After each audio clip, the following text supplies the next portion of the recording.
Tonight, allow yourself to settle deeply into stillness as you listen to a quiet tale from the early days of Sherlock Holmes. This is not a story of fear or violence, but a gentle unraveling of shadows and secrets hidden beneath old stone halls.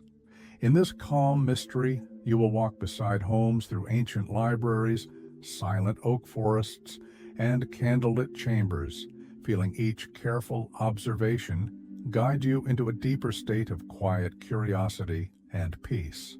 Let your breath slow as you drift into the quiet world of the Musgrave ritual, where loyalty, history, and human choices weave together in a story that comforts the mind with its gentle suspense, soft reflections, and the timeless wisdom of seeing clearly in the darkness. Close your eyes, breathe softly, and allow each word to carry you closer to sleep as this peaceful mystery begins. Dr.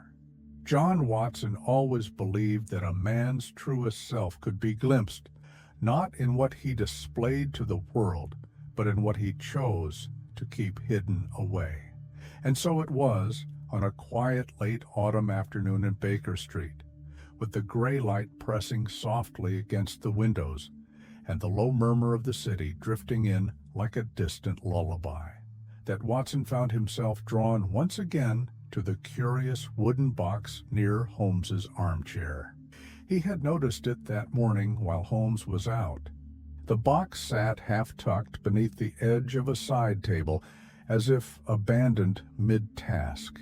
Its surface was scuffed with years of use, the corners worn to a lighter wood where Holmes's long fingers had carried and handled it repeatedly. A single torn strip of paper clung to the lid, affixed with yellowed sealing wax bearing Holmes's hurried writing, "Odd cases, solved and unsolved." Watson leaned forward and lifted it carefully onto his lap. The brass latch gave way with a muted click, releasing a faint scent of aged paper and dried tobacco, a scent so deeply tied to Holmes's presence that it stirred a gentle ache of nostalgia in Watson's chest. The box was not large, but it felt impossibly heavy with secrets. Inside lay an assortment of folders, envelopes, and loose sheets in no particular order. Some were folded so many times that their creases were close to tearing. Others were held together with simple twine. There were faded newspaper clippings marked with pencil notes in the margins, sketches of footprints, fingerprints, and coded messages. Watson saw a tiny cloth pouch containing metal shavings and a sealed glass vial with dark, hardened residue clinging to its edges. Each object was like a doorway to a story he only half remembered or had never known at all. He picked up a folded page titled simply, "The Camberwell Poisoning." Beneath it, another labeled, "The Tregennis Will." He shuffled through them slowly, his fingertips grazing the worn paper, the graphite smudges, the stains of old chemical experiments. At the very bottom, pressed flat under heavier files, was a bundle of yellowing sheets bound with thin black cord. The title at the top of the first page was written in Holmes's precise upright hand, "The Musgrave Ritual." Watson paused, letting the name settle in his mind. Musgrave. It carried with it an echo of cold stone manors and ivy curling around ancient windows, of candlelit libraries lined with oak shelves and leather-bound books, of a family whose roots twisted deep into the soil of English history. He set the other files aside and laid the Musgrave papers on his knee. The fire cracked gently in the grate, sending soft warmth against his legs, and the familiar ticking of the mantel clock seemed to grow louder in the quiet room. Holmes had never spoken in detail to him about this case, only referencing it briefly as one of his earliest experiences long before the famous Baker Street days, when his name was still unknown to the world. Watson opened the top page and read the first lines in Holmes's clear, confident script. It was in the earliest days of my work as a consulting detective. before I had the honor of meeting Watson and before I had secured the rooms at Baker Street. This was a case that first revealed to me how the rational mind, if disciplined and free from fanciful superstition, could resolve even the oldest and strangest human mysteries. Watson felt a faint smile touch his lips as he imagined Holmes, younger and perhaps a little less guarded, standing in a dark paneled hallway of some ancient estate, observing shadows cast by moonlight through leaded glass. He imagined the rustle of an old family's secrets in those empty halls, the smell of wax polish and damp stone, the hushed voices of servants carrying hidden worries through silent passages. He read further, feeling Holmes's words reach across the years. This case began with a ritual older than the current house itself, a butler whose intelligence exceeded his station, and a disappearance that spoke not of violence at first, but of something deeper, a silent pull of greed, tradition, and fatal curiosity. Watson closed his eyes for a moment and inhaled the comforting scent of the papers, tobacco, and faint rose oil, lingering from Holmes's pipe table nearby. The rhythmic creak of the building as it settled into the evening seemed to blend with the slow rise and fall of his own breath. He remained there, still and quiet, listening to the city beyond the window. The distant clip of hooves on wet cobblestone, a carriage wheel rattling over a loose drain cover, a muffled call of a flower seller turning the corner onto Baker Street. Each sound passed softly, leaving only calmness in its wake. With a slow, deliberate movement, Watson placed the first page aside and prepared to read the next. Already he felt a sense of ancient shadows reaching out to him, carrying him toward that cold stone estate in West Sussex, where Sherlock Holmes's methods had first found their purest form, against a backdrop of history, family honor, and secrets buried deeper than any grave. Dr. Watson adjusted his chair closer to the warm glow of the lamp, feeling its gentle heat against his cheek as he turned the second page of Holmes's account. The scratch of paper against his fingertips felt grounding, like an anchor in the quiet sea of Baker Street's evening calm. Outside, the autumn dusk faded into a deeper blue, and the first street lamps flickered to life, casting long, pale reflections across the window glass.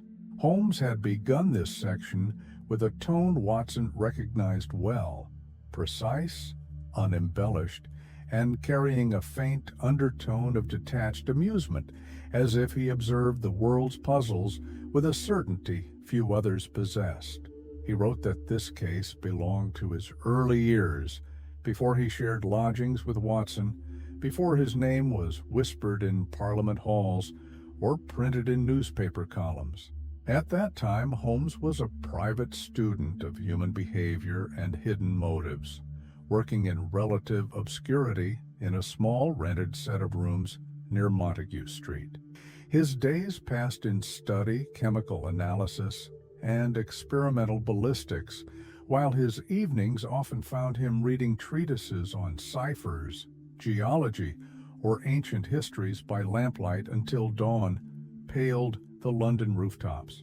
Holmes described how Reginald Musgrave, a fellow student from university days, had come to seek his help.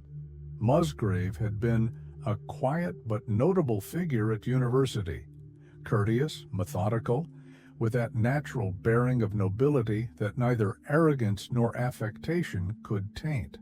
Holmes remembered him as a man of classical education and refined tastes, often arriving at lectures impeccably dressed, his dark hair neatly parted, his books carried in a worn leather satchel inherited from generations of Musgraves before him. Holmes recalled that their conversations rarely strayed from academic topics. Musgrave's interests lay in literature and history, while Holmes's fascinations tilted towards analytical philosophy, logic, and the hidden frameworks beneath what most people called reality. Yet, despite their differences, a certain mutual respect had passed between them, one that Holmes valued precisely because it had never descended into sentiment. Years later, Musgrave had appeared at Holmes's modest rooms, looking as dignified as ever, but with a strain in his eyes that no quiet upbringing or inherited estate could shield him from. Holmes wrote that Musgrave's arrival had been unannounced. One mist-laden morning in early spring. The city air still carried the bite of late winter, fog rolling through the streets in drifting waves that left iron railings and gas lamps slick with moisture. Holmes described how Musgrave had entered swiftly, removing his gloves with stiff, practiced movements, and taken the chair by the window without waiting for invitation. Outside, carriages rattled over the cobblestones of Montague Street, their wheels echoing faintly through the thin glass panes. Musgrave, Holmes noted, sat perfectly upright, his gaze fixed upon the floor for several breaths before raising his eyes to speak. Holmes remembered the exact words with characteristic clarity. Musgrave began by reminding Holmes of their acquaintance at university, mentioning a lecture in medieval European history they had both attended, before his voice faltered and he shifted to the reason for his visit. Holmes observed that Musgrave's face, though composed, held an undertone of worry too deeply ingrained to be explained by ordinary misfortune. The small, involuntary contractions at the corners of his mouth, the faint tremor in his fingers as he folded his gloves, and the measured cadence of his speech all spoke to a mind preoccupied with something weighty and urgent. Holmes noted that he remained silent through Musgrave's opening words, knowing from long practice that a client's mind often ordered its thoughts most clearly when left unprompted. He watched as Musgrave's eyes drifted across the cramped room, taking in the cluttered chemistry apparatus, stacks of journals, and the tall, narrow window streaked with condensation from the cold morning outside. Holmes wrote that in those days he was a curiosity even to his own neighbors, who wondered at the long hours he kept and the smells of acids or burned powders that sometimes drifted from beneath his door. Yet to Musgrave, seated there in his tailored wool coat and polished boots, Holmes's surroundings seemed not to matter.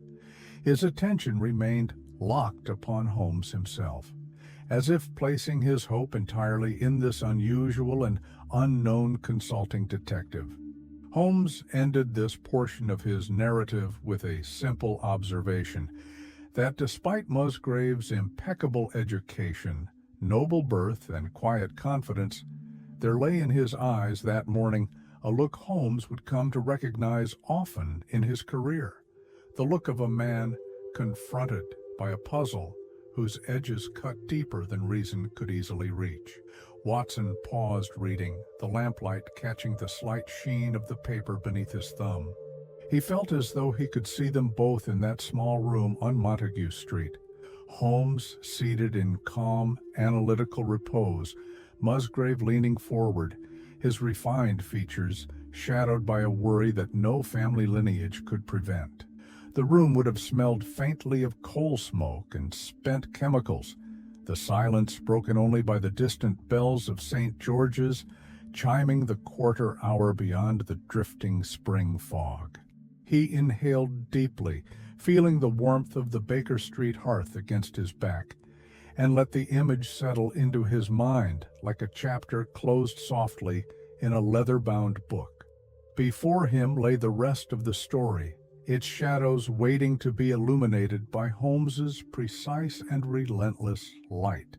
Dr. Watson's eyes moved steadily over the page, drawn deeper into Holmes's calm and detailed account of that morning so many years before.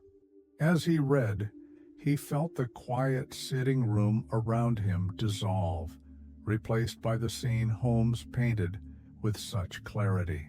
Holmes described Reginald Musgrave as a man who seemed almost carved from the same stone as his family estate. Tall and slender, with finely cut features and dark eyes that carried both intelligence and a faint air of distance, Musgrave projected dignity without ever demanding it. His hair, dark chestnut and brushed neatly back from his forehead, showed only a few lighter strands that caught the early spring light streaming through Holmes's narrow window. He wore a fitted charcoal morning coat, tailored with simple precision, over a pale gray waistcoat embroidered subtly at the edges. Holmes noted that there was nothing ostentatious in his clothing, but each piece spoke of generational wealth managed with restraint rather than display. His boots were freshly polished, the leather softened and dulled only at the natural creases of his stride. Holmes recalled how Musgrave sat with his back straight in the wooden chair by the window, turning his gloves slowly in his hands, as though grounding himself through their soft leather. For several moments he spoke of trivial matters, Holmes's rooms, the weather on his journey from Sussex, and a brief mention of political tensions in Parliament.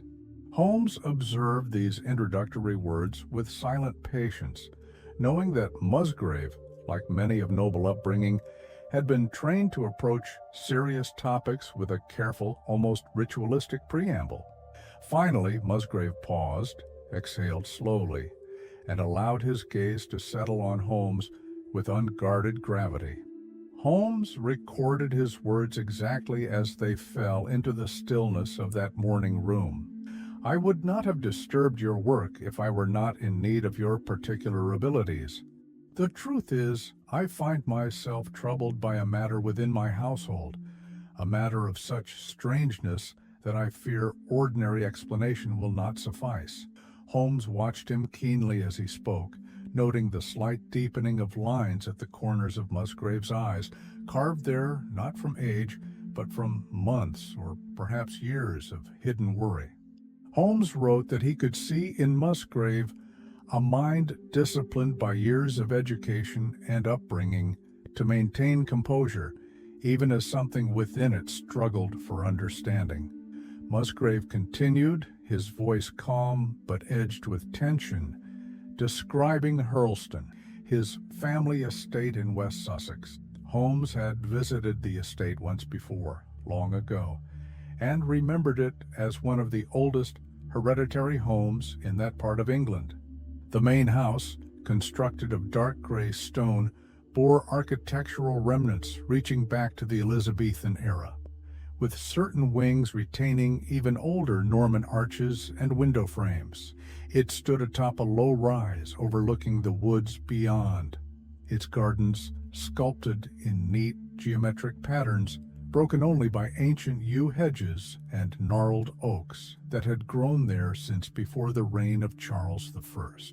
Holmes imagined the long gravel drive lined with trimmed boxwood, the carved pediment above the central doorway bearing the Musgrave coat of arms, and the worn stone steps that so many generations had passed over without thought.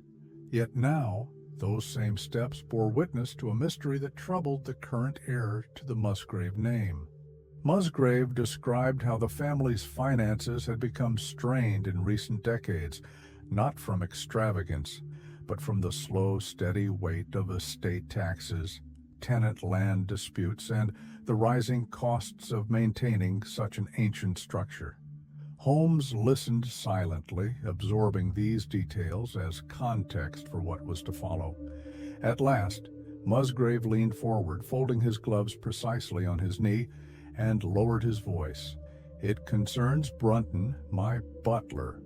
He has been in my family's service for over 20 years, and is a man of remarkable intelligence and capability. Yet recently he has done something that I cannot explain, and now he has disappeared entirely." Holmes wrote that he heard the note of genuine distress in Musgrave's voice. Despite his measured speech and aristocratic bearing, His hands tightened slightly as he spoke Brunton's name. Holmes observed that this tightening of the hands spoke of something deeper than mere inconvenience. It carried the weight of personal betrayal, tinged with confusion and sorrow. Musgrave paused, as though gathering himself before continuing. Holmes remained silent, his gaze fixed steadily on his visitor, offering neither reassurance nor judgment, only the attentive stillness that allowed the truth to come forth unimpeded. Outside, the morning fog drifted past the window in slow, curling waves, dimming the street view beyond. Holmes noted how Musgrave's face appeared ghost-like against that pale backdrop, his expression carved with worry and faint disbelief at the situation that had driven him from his ancestral home to a cramped London room in search of answers. Holmes ended this part of his narrative with a brief observation for Watson. Here, for the first time, I sensed the shape of a mystery whose roots were buried not in crime alone, but in the soil of family, tradition, and a secrecy old enough to carry the dust of centuries. Watson closed the page gently, feeling the weight of Holmes's words settle in the silent Baker Street sitting room around him. The fire crackled softly, casting flickering shadows across the worn carpet and the box of cases by his feet. Beyond the glass, the evening deepened into night, carrying with it the first chill breeze of approaching winter. Dr. Watson leaned forward in his chair, feeling the wood creak quietly beneath him as he turned to the next page in Holmes's account. The flickering lamplight illuminated each line with a golden softness, and for a moment he allowed himself to breathe in the silence, as if he too were sitting with Holmes on that misted London morning, listening to Reginald Musgrave's solemn words unfold. Holmes described Brunton with a precision that revealed both his respect and his analytical scrutiny. Brunton was a man in his early 40s, tall, with a commanding presence uncommon among household staff. His shoulders were broad, his posture impeccably straight, and his movements carried a quiet confidence that seemed to flow from an inner certainty of his worth. His hair, once richly dark, had begun to gray at the temples in fine streaks that only enhanced his distinguished appearance. His eyes were dark and alert, holding an intelligence that often surprised those who expected nothing more than dutiful obedience from a butler.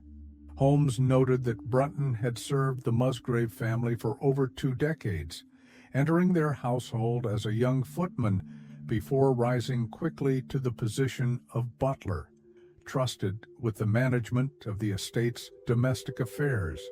Beyond his duties, however, he was known among the household and neighboring estates for his learning.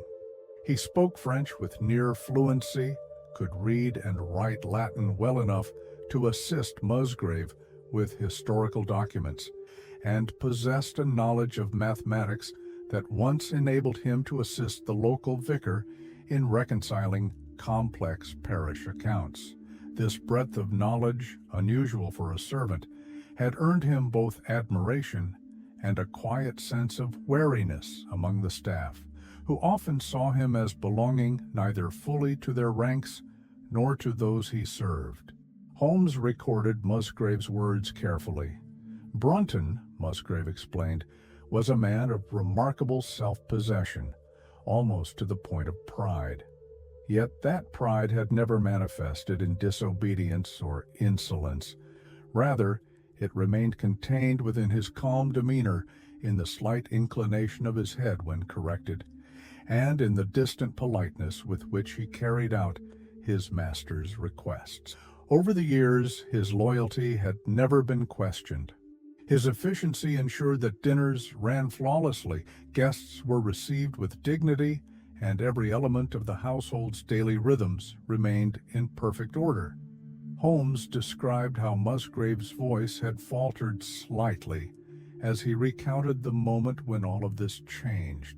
It was near 2 o'clock in the morning, just over a week before his journey to London, when Musgrave, unable to sleep, descended to the library, intending to find a book of poetry to lull him into rest. He carried a single candle, its flame flickering faintly in the drafty corridors, lined with ancestral portraits, whose eyes seemed to watch him silently as he passed. Upon reaching the library, Musgrave had paused in the doorway, surprised to see a dim light already within. The glow came from an oil lamp placed upon a carved oak reading table at the center of the room. At that hour, the heavy velvet curtains had been left partly drawn, revealing narrow glimpses of moonlit lawns beyond the leaded glass. Between those shadows, Musgrave saw Brunton seated at the table, leaning over a spread of documents. Holmes noted how Musgrave, a man never prone to suspicion, had felt an uncharacteristic unease at the sight of his butler alone in the library at such an hour, surrounded by papers that clearly belonged to the family archive. Musgrave had cleared his throat softly, causing Brunton to startle. Holmes observed that such an involuntary reaction in a man of Brunton's composure indicated a mind engaged in something beyond innocent curiosity.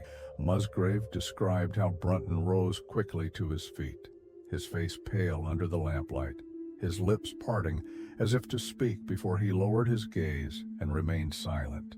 The room itself seemed to hold its breath in that moment, the smell of wax and old parchment mingling with the faint dampness drifting in through the window panes. The tall bookcases that lined the walls receded into shadow, their shelves filled with hundreds of years of family records and knowledge. Musgrave asked him calmly what he was doing. Brunton, in his deep, measured voice, replied that he had been unable to sleep and had thought to occupy his mind with the study of the Musgrave family papers. Holmes recorded that Musgrave, though struck by the oddness of the hour, chose not to confront him immediately. Instead, he stepped forward and examined the paper Brunton had laid out before him. It was an old parchment bearing the title Musgrave Ritual. Holmes noted that Musgrave's voice grew softer when he mentioned this, as if the words themselves carried a weight of secrecy and personal significance. He told Holmes that he had informed Brunton then and there that his services were no longer required. Yet despite this dismissal, he had granted him a grace period of a few days to arrange his affairs and seek new employment, not wishing to punish him harshly without full understanding of his intentions. Holmes observed that as Musgrave spoke of this moment, there was an undercurrent of regret in his voice.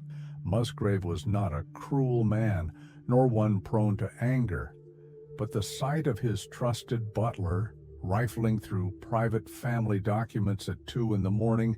had shaken his sense of trust at its foundation. Watson paused in his reading to imagine that library, the scent of leather bindings and ink, the cool air drifting through the curtain gaps, the faint scuttle of mice within the wooden panels, and Brunton standing silent and pale beside the reading table, the flickering lamp casting long shadows across his intelligent, troubled face. Holmes ended this section with a single observation written in his firm hand.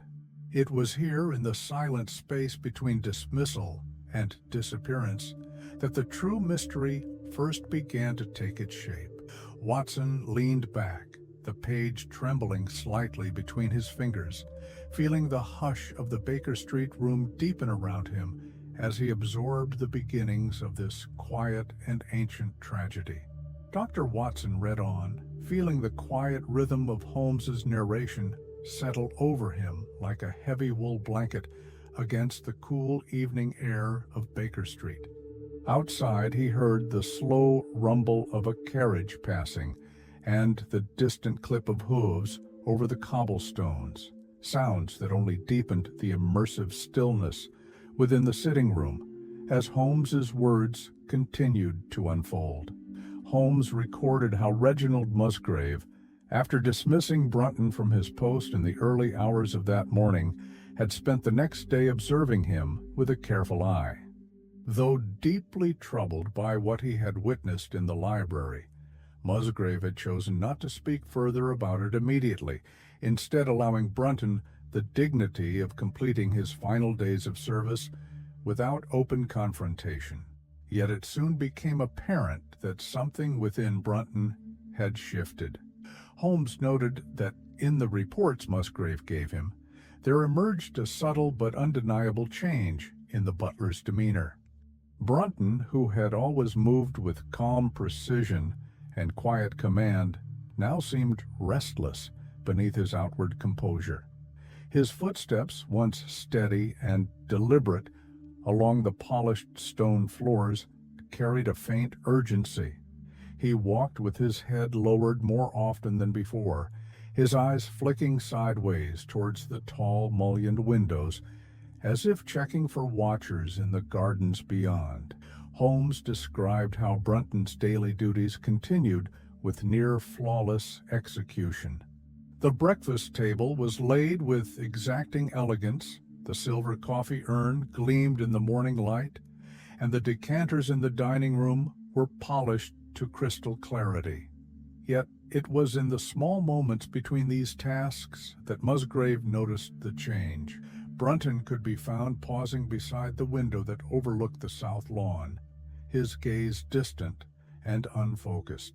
Once, when Musgrave entered the drawing room unexpectedly, he saw Brunton standing near the fireplace mantel, his hand resting lightly against the carved stone, as if steadying himself, while his thoughts churned far beyond the walls of Hurlstone. In the afternoons, when the household staff gathered in the servants' hall for their tea, Brunton often excused himself early, claiming accounts to reconcile or linens to inspect. The housekeeper, Mrs. Weston, told Musgrave in hushed tones that Brunton had been seen in the library twice more after dusk, long after the lamps had been extinguished and the house fallen silent, though he left no candle burning behind him. Holmes wrote that Musgrave's observations revealed a man consumed by something within his mind, something he could neither share nor abandon. Brunton had always carried himself with the silent authority of a scholar confined within the role of a servant, but now that scholar's mind appeared captured by an enigma so compelling, it threatened his every measure of prudence and self-preservation. Holmes noted with particular interest Musgrave's account of Brunton's final evening before his disappearance. The butler had spent the day in precise and measured tasks, instructing the junior footman on silver polishing techniques, checking the stock of cellar wines, and overseeing the setting of the formal dinner table with absolute attention to symmetry and placement. Yet later that evening, as dusk melted into a moonlit night, Musgrave came upon Brunton, walking slowly down the west corridor, carrying an unlit lantern and a folded paper in his hand. When questioned gently about his purpose, Brunton had paused, turned towards Musgrave with a faint flicker of something unreadable in his eyes, and replied in his calm, deep voice that he intended to check the fastenings on the outer doors and ensure the scullery windows were secure against the evening chill. Holmes recorded Musgrave's sense that Brunton's reply was truthful in part, but guarded in spirit. There was something in his voice that spoke of a mind consumed with calculation, weighing risks and rewards with every breath. Later that night, Musgrave told Holmes he stood at his bedroom window and watched Brunton crossing the moonlit lawns towards the orchard beyond the east wing, carrying his lantern, now lit, its soft glow bobbing through the darkness until it disappeared into the trees. The sight filled Musgrave with an inexplicable unease, as if he were witnessing a man crossing a silent threshold from which he would not return. Holmes concluded this section with a reflection that carried both insight and quiet melancholy. Here was a man who, though confined by birth to service, possessed a mind too restless to accept unknowing. His intelligence, untempered by wisdom or humility, drove him forward into darkness with a certainty born not of courage, but of necessity. Watson paused reading, allowing the firelight's warmth to spread gently across his knees as he absorbed the image of Brunton walking alone through the orchard, the glow of his lantern fading into the ancient shadows of Hurlstone's grounds. Dr. Watson exhaled softly, his breath stirring the thin edge of paper in his hands as he turned to the next page of Holmes's meticulous narrative. Outside, Baker Street had fallen into deep night, the faint echo of distant carriage wheels mingling with the steady rhythm of the clock on the mantel. Within that quiet, he felt the atmosphere of Hurlstone take shape around him. The scent of ancient oak beams, the hush of centuries-old corridors, and the muted tick of a long-case clock in a distant hall. Holmes wrote that after Brunton's suspicious behavior in the library, Musgrave had taken it upon himself to examine the document that had so consumed his butler's attention. He described how Musgrave retrieved it from the locked cabinet in his private study the morning after Brunton's dismissal, unrolling its brittle parchment carefully upon his broad mahogany desk, letting the morning sun stream across its faded ink and precise copperplate script. Holmes recounted Musgrave's explanation of the document's origins. The parchment was known within the family as the Musgrave Ritual, a name that carried with it a certain private solemnity, though in recent generations it had become little more than a curious tradition. Musgrave explained that the ritual had been passed down through unbroken succession since the time of the English Civil War. Its precise origins were lost to history, but the family had maintained it as both a riddle and a rite, performed ceremoniously by each heir upon coming of age. Holmes described Musgrave's calm, almost apologetic manner as he recited the ritual aloud for him, standing before the library window where pale spring light filtered through stained glass panes bearing the Musgrave crest. Holmes recorded its archaic text in his notes. What is the month? The 6th from the 1st. Where is the sun over the oak? Where was the shadow? Under the elm. How long was it? 7 feet. What shall follow? Light. What shall come after light? Darkness. What shall come after darkness? The truth. Holmes wrote that as Musgrave recited these words, his tone remained neutral, as though reading an old verse from a school book, long memorized and rarely considered. He explained that no one in the family truly knew its meaning. The ritual was performed in form alone, a relic of a time when codes and riddles carried secrets of inheritance, loyalty, or concealment.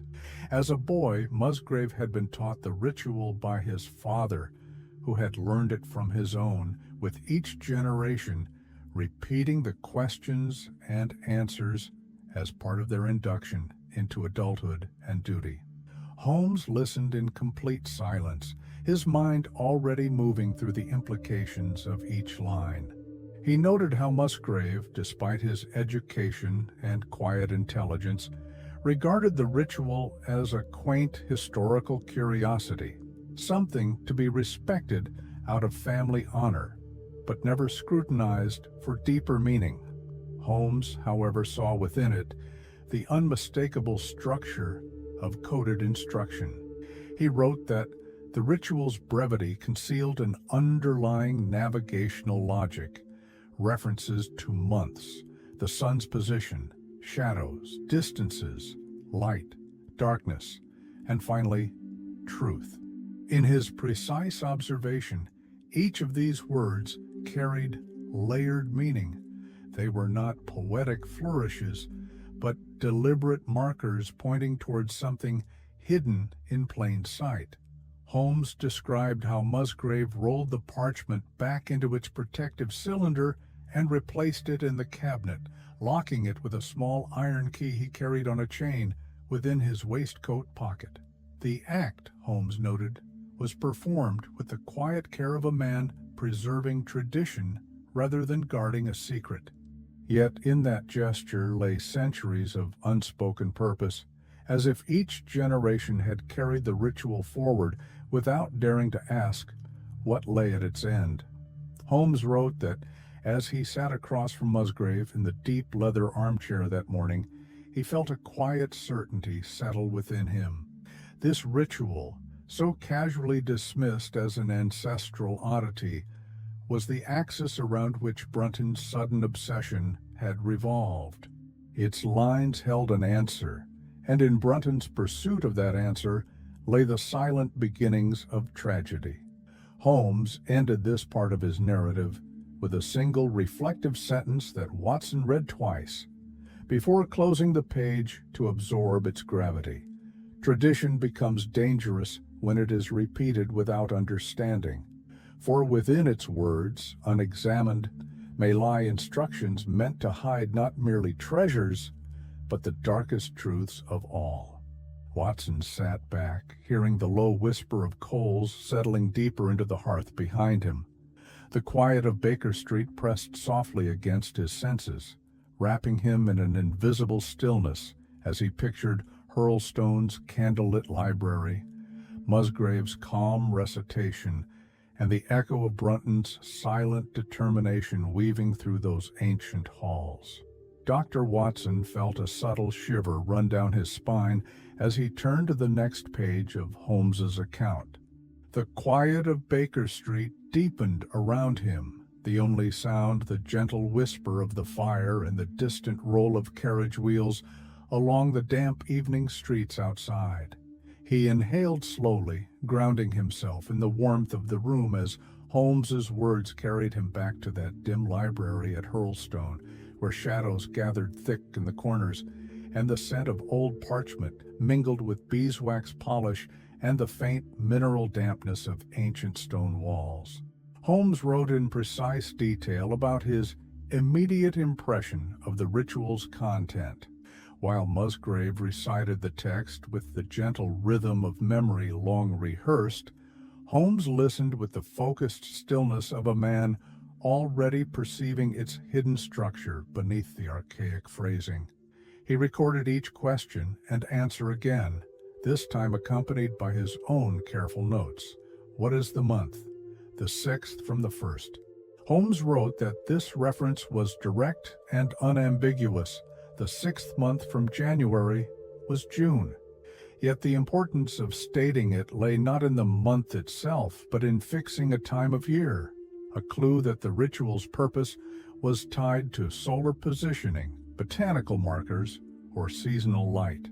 Where is the sun? Over the oak. Here Holmes saw the ritual narrow its focus from general to specific. It required the position of the sun to be observed in relation to a particular tree, the oak. Holmes imagined the grounds of Hurlstone, wide lawns bordered by tall yews and clipped box hedges, and there, near the southern edge, a great oak whose twisted trunk had anchored that land long before the Musgrave line had built their stone halls upon it. Oaks, Holmes noted, are immovable markers of place and time. To reference the sun above it was to declare an exact solar angle and hour. Where was the shadow? Under the elm. Holmes paused his writing here, reflecting on the subtlety of these words. He noted that the ritual shifted again from celestial observation to terrestrial mapping. The oak and elm were no mere trees. They were fixed points by which the ritual's originator anchored distance and direction, translating sunlight into measurement. How long was it? 7 feet. Here, Holmes observed, lay the first quantitative element.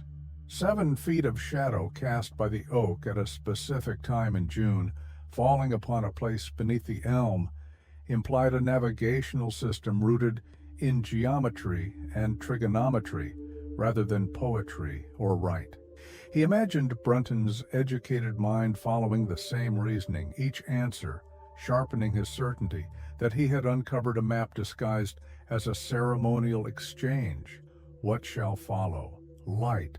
What shall come after light? Darkness. What shall come after darkness? The truth. Holmes wrote that these final lines carried both literal and symbolic meaning. Light followed by darkness suggested an entrance or descent, perhaps into a cellar or concealed chamber. And at the end of darkness lay the truth, implying the discovery of whatever the ritual concealed. Holmes described how, as Musgrave spoke, he observed the slight narrowing of his client's eyes with each recitation. Musgrave himself did not hear these clues. To him, the ritual remained a tradition, emptied of practical meaning by the long erosion of time. Yet Holmes saw it as a layered set of instructions: to stand in June beneath the oak, observe its shadow falling under the elm, measure the length of that shadow at a precise hour, and follow it toward a place of darkness, wherein the truth, whatever form it took, lay waiting. Watson paused his reading, picturing Holmes seated in the tall-backed leather chair by the library hearth at Hurlstone, the flickering glow of oil lamps catching the sharp planes of his face as he listened in absolute silence.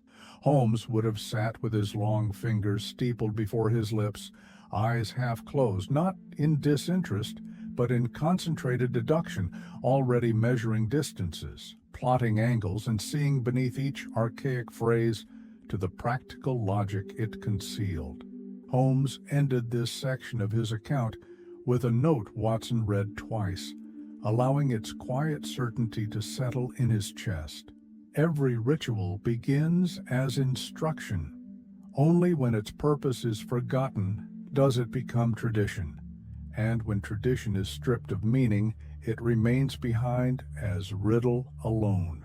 Watson leaned back, feeling the wood of his chair press reassuringly against his spine as the Baker Street lamplight flickered against the window glass. In his mind's eye, he saw the great oak standing alone against a pale June dawn, its thick roots curled into centuries of dark earth, its high branches whispering softly to the elm beyond, as though sharing a secret long hidden from the world of men. Dr. Watson felt the calm of the room settle deeper around him as he turned to the next page of Holmes's meticulous narrative. The quiet crackle of coals in the hearth became his only anchor to the present, while Holmes's words carried him further into the shadowed halls of Hurlstone, where secrets had lain dormant for centuries beneath the unchanging rhythm of daily life. Holmes wrote that Musgrave, though troubled by Brunton's actions, admitted to feeling an unexpected sympathy for him when he recounted his final days in service. It was as though Brunton had been overtaken by something greater than curiosity, an obsession so complete it reshaped his every movement and choice. Musgrave told Holmes how, in the days after Brunton's dismissal, he often found his butler seated alone at the long oak table in the servants' hall after dinner, staring blankly into the flickering glow of the iron candle stand. The other staff would come and go, washing dishes, polishing silver, preparing trays for the morning. Brunton would remain silent, his large hands folded together on the table before him, his dark eyes focused somewhere far beyond the stone walls around him. Holmes described how Brunton began carrying small scraps of parchment with him at all hours. When he thought himself alone, he would unfold them and study the notes he had made, his lips moving in silent calculation. One afternoon, the housekeeper, Mrs. Weston, entered the butler's pantry to find Brunton with his back to her, standing before the narrow window where late winter sun streamed through in pale gold. In his hands he held the parchment copy he had made of the Musgrave ritual, reading it over and over, his shoulders tense beneath his dark butler's coat. Mrs.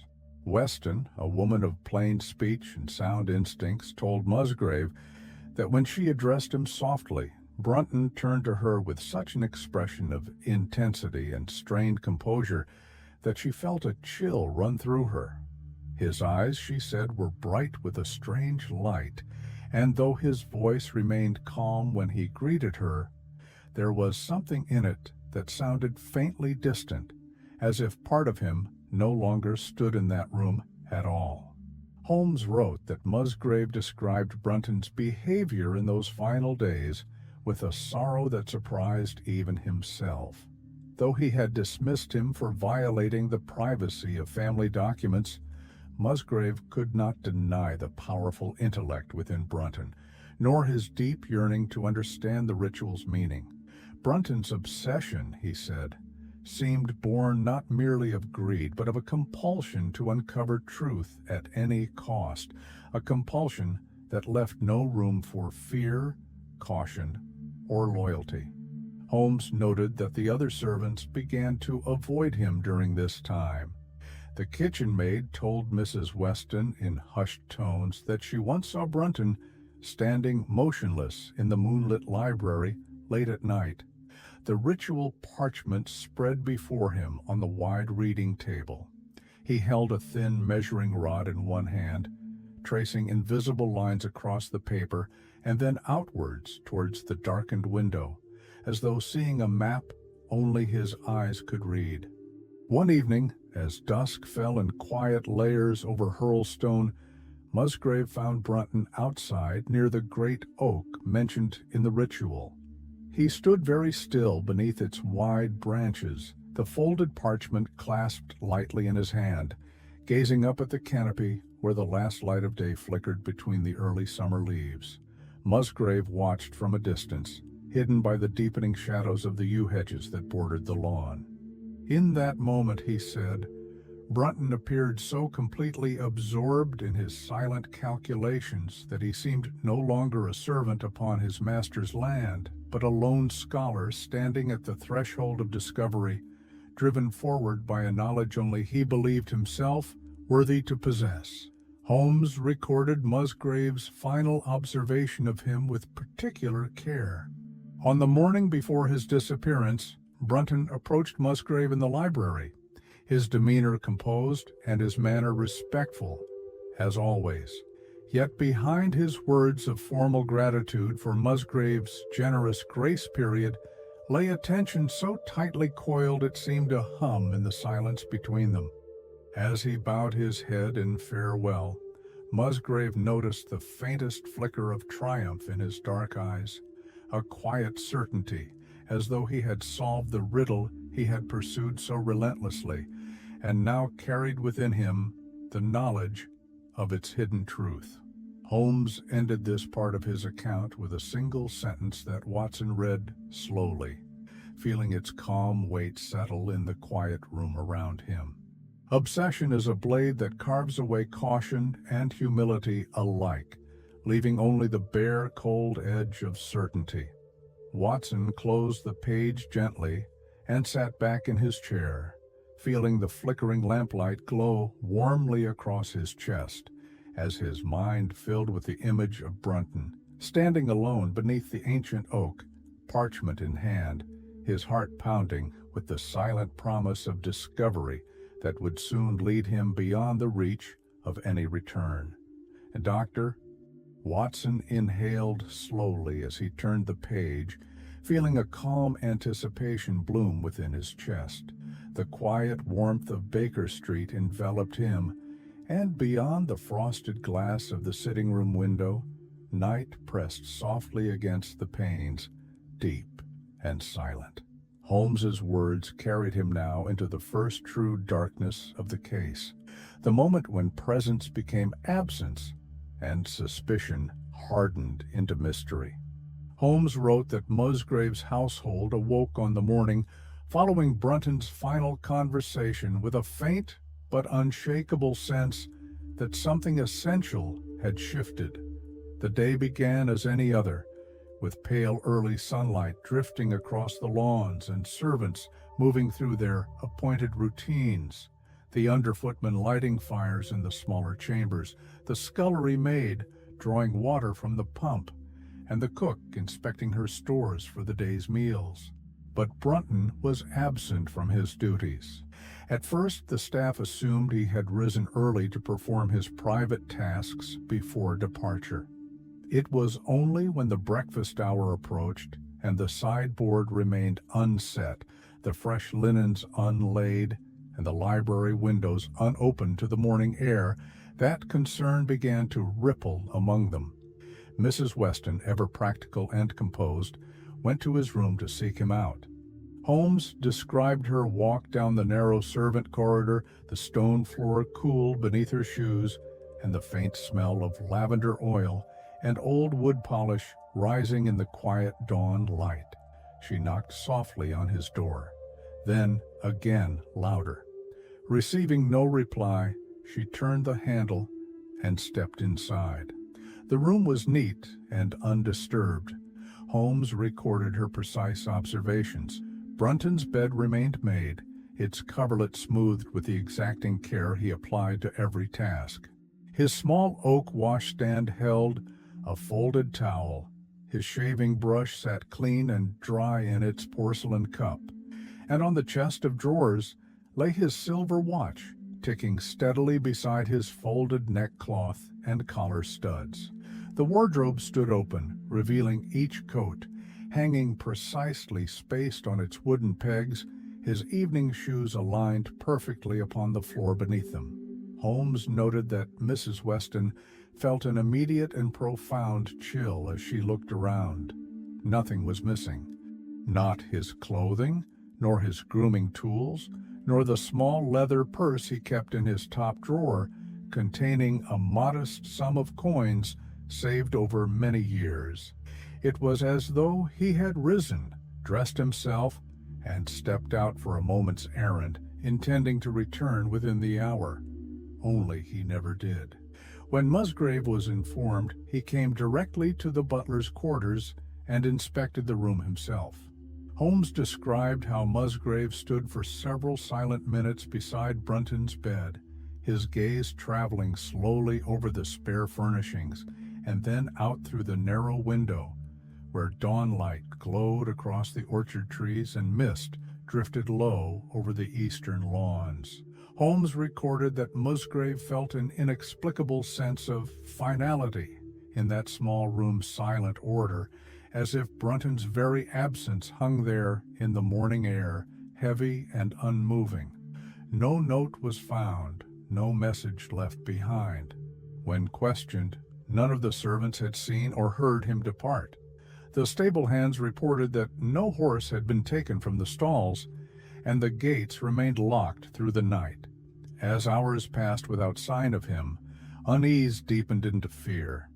Holmes described how the staff gathered in hushed clusters near the scullery and in the back corridors, speaking softly of curses and family ghosts, their voices carrying the anxious cadence of those who felt something unnatural had occurred beneath their own roof. Mrs. Weston attempted to quiet such talk, insisting there must be a simple explanation. But in the silence that fell each time her words ended, the same truth hung heavy. Brunton had vanished without a trace, leaving behind only the precise and silent order of his empty room. Holmes wrote that when Musgrave recounted this to him, his voice grew quiet and distant, as though speaking words he still did not fully believe. He told Holmes that as he walked back through the echoing stone hallways towards the great staircase, he felt a strange sensation in his chest, a heaviness edged with sorrow, but tinged too with something closer to guilt. Though Brunton's actions had necessitated his dismissal, Musgrave could not free himself of the thought that, perhaps in some hidden way, he had failed a man who carried within him a mind too vast for servitude and a hunger for truth that left no room for caution. Holmes ended this portion of his narrative with a quiet reflection that Watson read twice, feeling the words settle into the calm darkness of the room around him. The disappearance of a man is never an act of suddenness alone. It is the final step in a silent progression of choices, each driven by motives unseen until the last moment when absence reveals them in full. Watson closed the page gently, letting his eyes drift to the soft flicker of firelight on the brass coal bucket by the hearth. In his mind, he saw Brunton's empty room lit by pale morning sun, each folded garment and polished shoe bearing silent witness to the butler's final choice, a choice that carried him beyond the walls of Hurlstone and into the darkness waiting beneath its ancient stones. Dr. Watson turned the page with deliberate care, the thin parchment crackling softly beneath his fingers. The hush of Baker Street deepened around him as Holmes's words unfolded a new thread in the silent tapestry of Hurlstone's mystery. Holmes wrote that while Brunton's disappearance cast a pall of confusion and fear across the household, it was Rachel Howells who first revealed the true depths of hidden turmoil beneath those ancient stone walls. Rachel Howells, Holmes recorded, was a young woman in her late 20s, employed as a maid of chambers at Hurlstone. She was Welsh by birth, with dark curling hair often bound back under her cap, and a complexion pale with the quiet delicacy of someone accustomed to long hours indoors. Her manner was gentle and respectful, though she carried within her a subtle reserve, a quietness that Musgrave had always regarded as a mark of her diligence rather than any failing of spirit. Holmes described Rachel's history with Brunton in careful, unhurried detail. In her early years at Hurlstone, she had been drawn to him with the natural gravity of youth encountering confidence and learning. Brunton, though never cruel, treated her with a polite detachment that hinted at an unspoken awareness of their difference in position and education. Yet over the years, as Rachel matured into her role and Brunton grew into his authoritative presence, a deeper understanding had developed between them, an understanding that hovered delicately between affection and unacknowledged dependence. Musgrave told Holmes that Rachel and Brunton had been engaged in what the household considered an unofficial understanding. They were often seen speaking together in quiet corners near the scullery door at dawn, or walking along the outer gardens in the fading evenings after their duties had ended.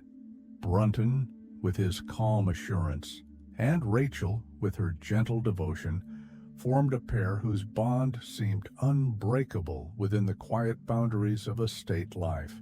But in the weeks preceding Brunton's disappearance, their relationship changed. Rachel's duties kept her increasingly apart from him, and servants whispered that Brunton's manner had grown distant, as though his mind were consumed with matters that left no space for her presence. Rachel, sensing this shift, withdrew further into herself, her quietness deepening into something more shadowed and silent. Holmes wrote that on the morning of Brunton's disappearance, Rachel was found in her small chamber, sitting upon the edge of her narrow bed, her hands clasped tightly in her lap, her eyes wide and unfocused. The housekeeper, Mrs. Weston, entered to rouse her for her morning duties, and immediately felt the cold hush that filled the room. Rachel did not respond to her gentle greetings. Her hair had fallen loose from its pins during the night, curling wildly around her pale face. Her cap lay crumpled on the floor beside her shoes, and her apron, usually folded neatly over her chair, was twisted between her clenched fingers as though she had wrung it in silence for hours. When Mrs. Weston knelt before her and spoke her name, Rachel turned her gaze towards her, but there was no recognition within it, only a deep, bottomless fear, as though she were staring into something far beyond the simple outlines of the room. Holmes recorded that within hours, Rachel's silence gave way to sudden, violent hysteria. She cried out in Welsh, her words tumbling in half-formed prayers and pleas, her voice cracking with a sorrow that shook the quiet halls around her. She clawed at her apron, at her own hair, at the rough linen of her blanket, as though trying to tear away something that clung to her skin unseen. It took 2 maids and the housekeeper to restrain her gently upon her narrow bed, where she lay trembling, her eyes darting to the window as though she saw a figure standing beyond the glass, watching her with silent accusation. Musgrave, deeply unsettled, summoned the village physician, who arrived within the hour, to administer a sedative and recommend her confinement to her chamber for rest.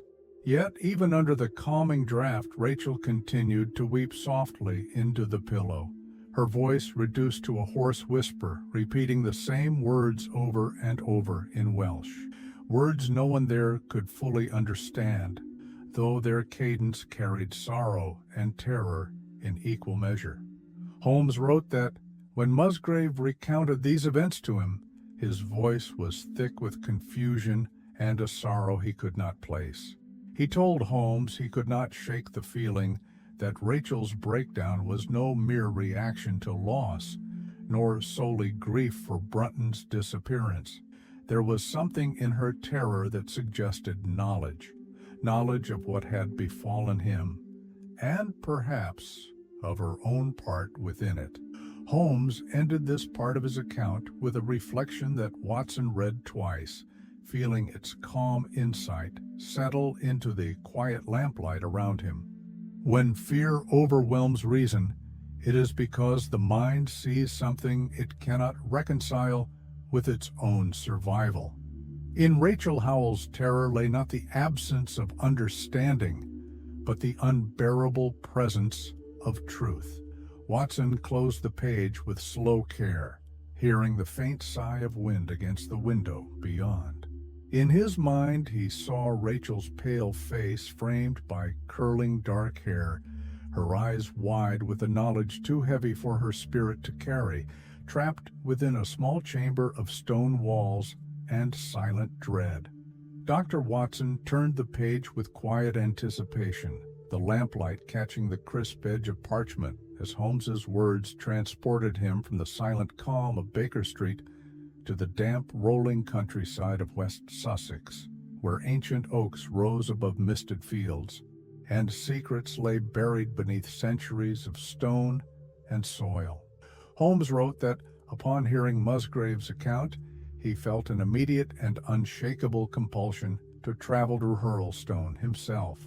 His interest, he admitted, was not driven solely by the disappearance of Brunton or Rachel's sudden collapse, but by the ritual itself, that layered riddle whose archaic phrasing concealed navigational instructions with such elegant economy of language that it ignited in him a deep intellectual exhilaration.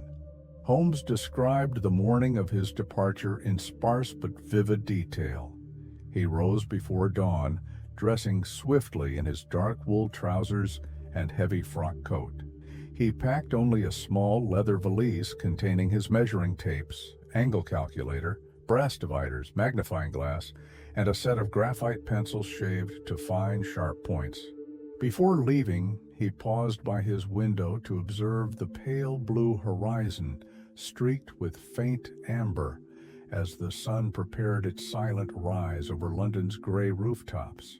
He took the early train from Victoria Station, the iron wheels clattering steadily along the frosted tracks as dawn light spilled over the hedgerows, skeletal trees, and narrow rivers that cut silver lines through the Sussex plains. Holmes wrote that he spent the journey in absolute silence, reading and rereading the Musgrave ritual as the fields passed beyond the compartment window. Each line revealed to him a new nuance of meaning, and he noted that by the time the train slowed into the small village station near Hurlstone, he already held within his mind a near-complete geometric and temporal model of its intended path. Upon disembarking, Holmes felt the crisp country air fill his lungs, carrying the scent of damp earth, wood smoke, and early blooming gorse. He walked along the narrow dirt road that led from the station towards the estate, his boots brushing aside dew-soaked grasses along the verge. Overhead the morning sky had cleared to a pale, cloudless silver, and in the quiet between his footsteps he heard the distant song of skylarks rising over fallow fields. Holmes described his first sight of Hurlstone as he approached its long gravel drive. The estate rose upon a gentle rise, its gray stone walls darkened by centuries of rain, lichen, and time itself. Ivy curled along the southern facade, its dark leaves quivering slightly in the faint spring breeze.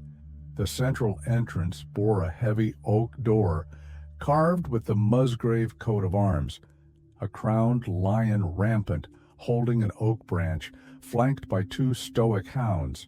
He noted the stillness of the place upon arrival. The gravel drive lay empty, with only faint wheel ruts marking the recent passage of Musgrave's brougham.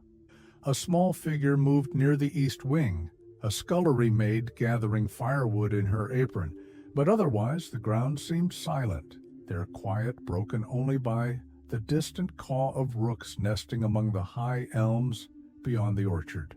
Holmes wrote that Musgrave met him at the entrance with solemn composure. His dark hair was brushed neatly back, his morning coat pressed to crisp lines, yet his eyes carried the weary depth of a man who had slept poorly for many nights. As Holmes stepped into the entrance hall, the familiar scent of wax polish and old stone rose to meet him, mingled with the faint, sweet smoke curling from the fireplace at the far end.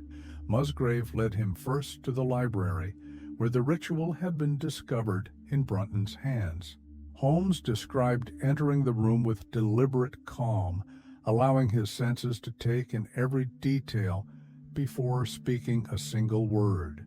Tall windows lined the southern wall, their mullioned panes glowing faintly with morning light diffused through gauze curtains. Dark oak shelves rose to the ceiling, filled with leather-bound volumes whose spines bore the marks of centuries. Near the wide fireplace stood the carved oak reading table, upon which Brunton had laid out the ritual, its surface polished to a faint gleam, and bearing the subtle scratches of long use. Holmes walked slowly around the table, running his gloved fingertips lightly over its edge, noting the slight dip in the center where countless elbows had rested. He paused before the tall shelves, his eyes scanning the arrangement of books, historical treatises, bound parliamentary records, theological commentaries, and estate account ledgers lined in neat rows. The scent of old paper mingled with the beeswax polish rising from the floorboards, grounding him in that space of stillness and quiet potential. Musgrave remained silent, standing by the window with his hands clasped behind his back, allowing Holmes to absorb the room's details without interruption. Finally, Holmes turned towards him, his expression calm and composed. He wrote in his notes that, in that moment, standing within the quiet heart of Hurlstone's secrets, he felt the mystery resolve into clarity around its essential axis. Brunton's disappearance was no isolated event, but the natural end of a path he had chosen the moment he unfolded the Musgrave ritual and allowed its words to shape his destiny.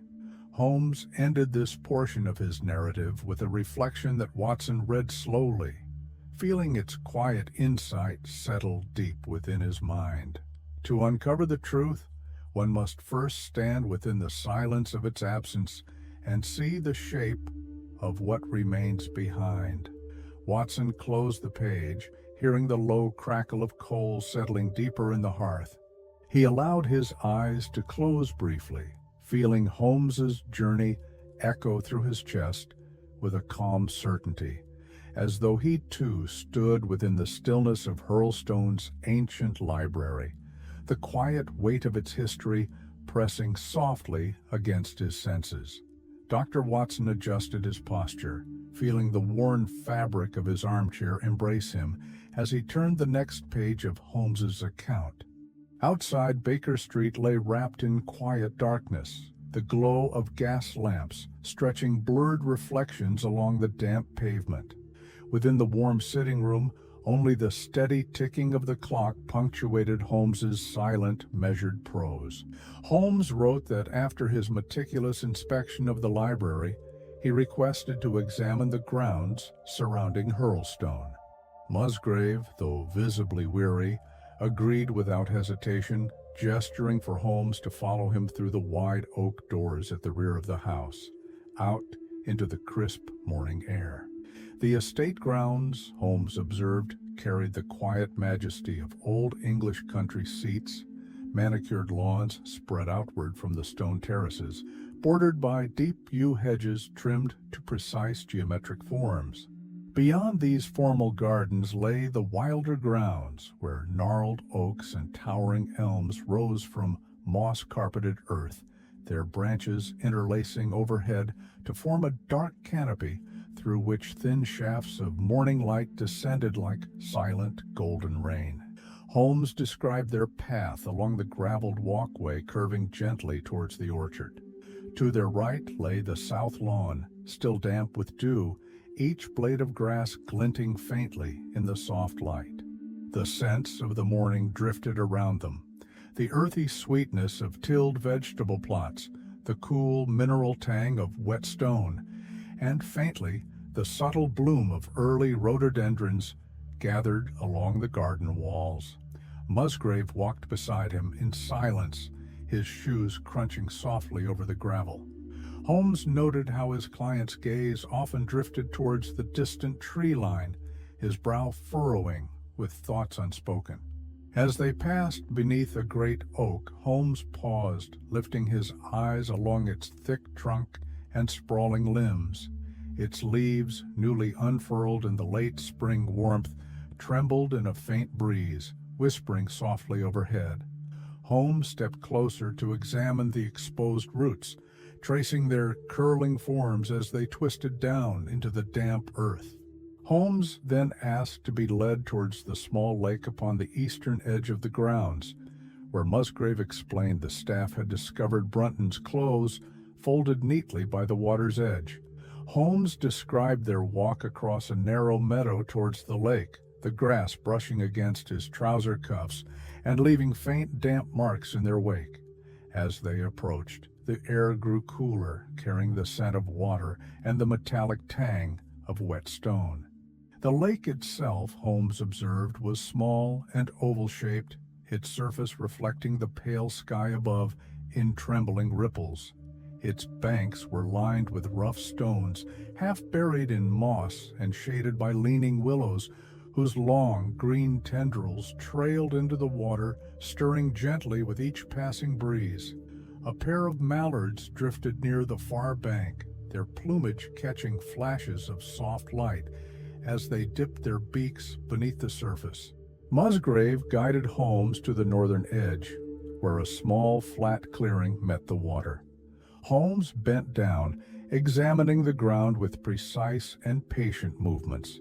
He described how the grass there had been pressed flat in a rectangular shape, the blades dry and crumpled where Brunton's clothing had lain for days before discovery. Holmes noted the faint indentation of shoe prints leading away from the flattened grass towards the east, though the recent rains had softened them beyond clear measurement. He studied the water next, describing it as pale gray-green in the morning light, with floating clusters of duckweed gathering near the reeds. Holmes picked up a flat stone and tossed it gently into the shallows, observing the small splash and the swirling ripples that spread outward, revealing the dark mud only inches beneath the surface. He recorded that the lake's maximum depth appeared unlikely to exceed 4 feet at any point, making drowning improbable without external force.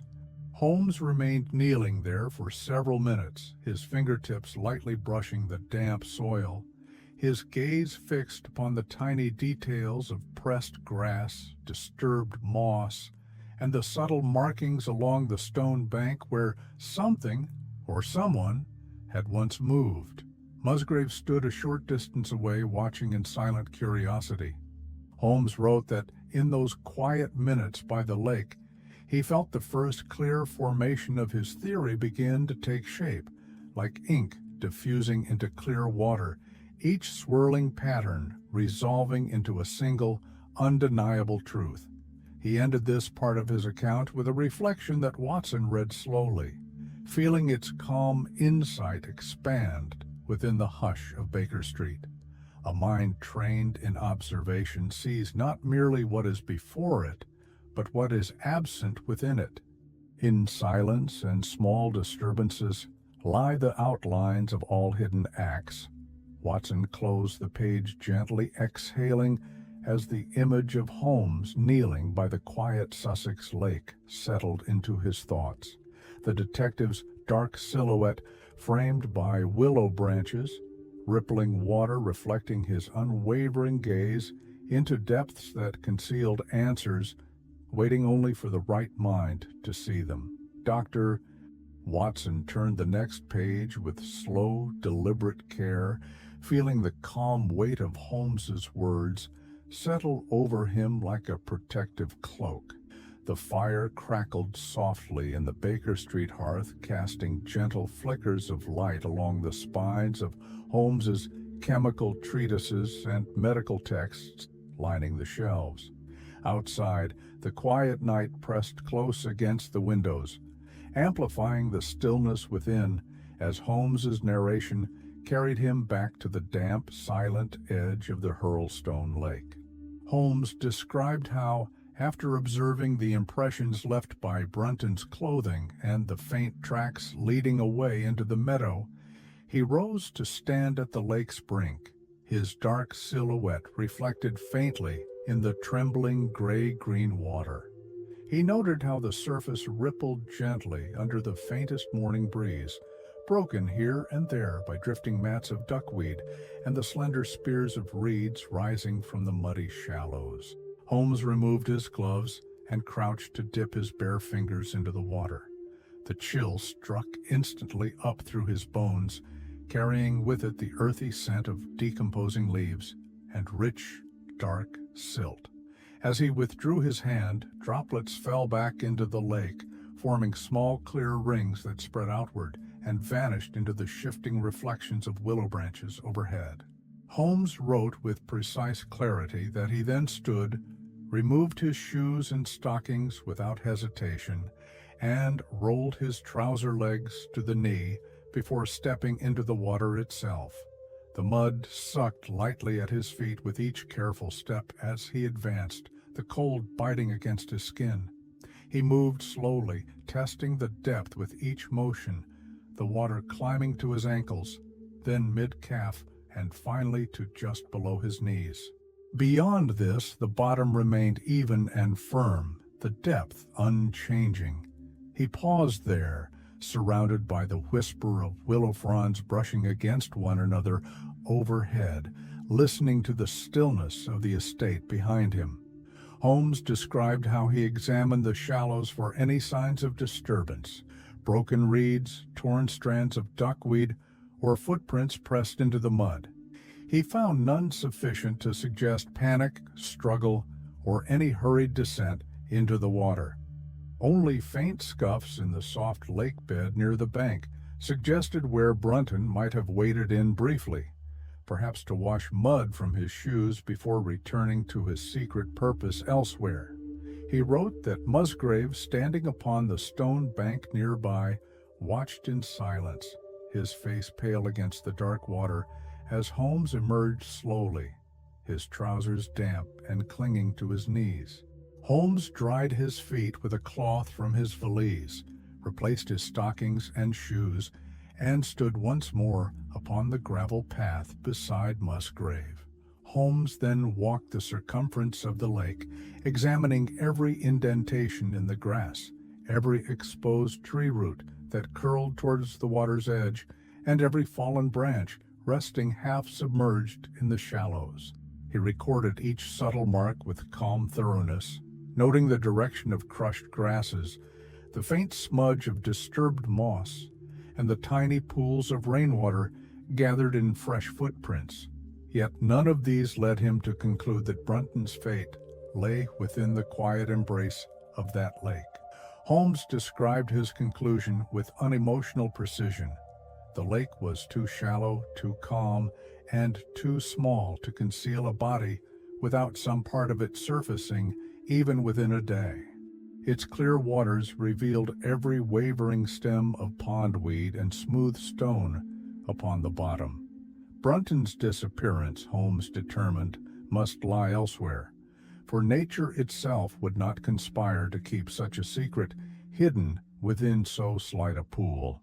He ended this section with a reflection that Watson read twice, feeling its calm certainty settle within the silent warmth of Baker Street. The simplest answer is not always the truest, for in nature, as in human motive, depth is not measured by surface alone.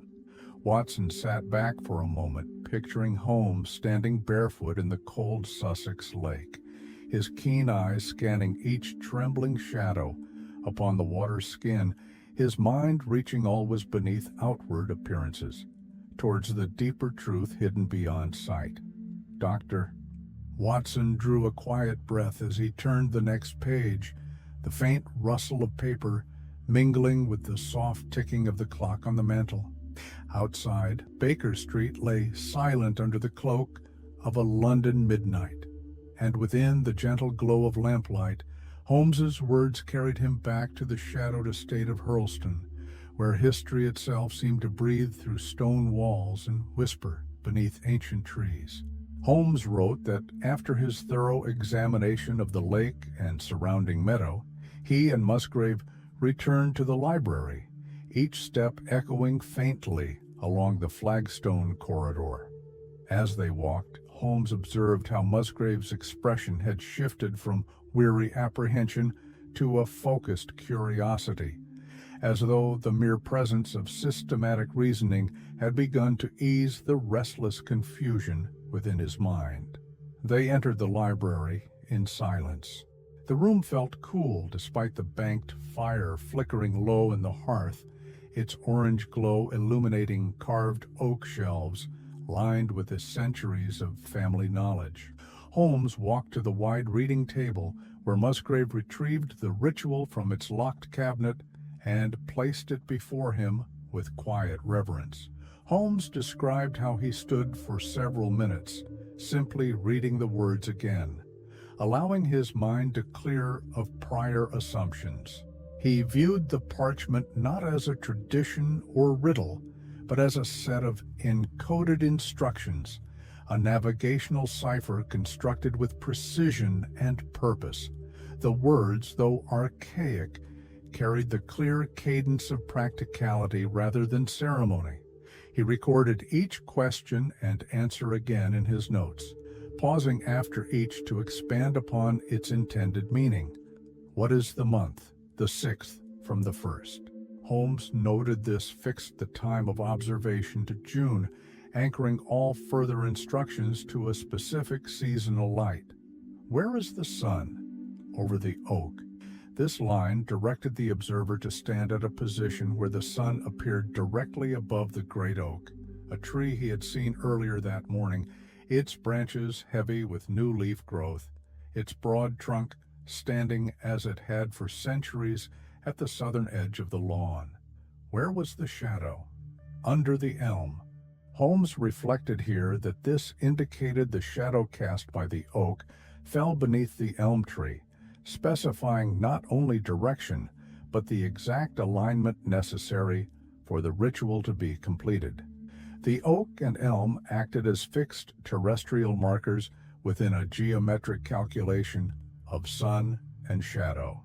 How long was it? 7 feet. This measure, Holmes wrote, was not decorative nor spiritual, but precise. 7 feet from the end point of the oak's shadow beneath the elm marked the next vector in the ritual's silent map.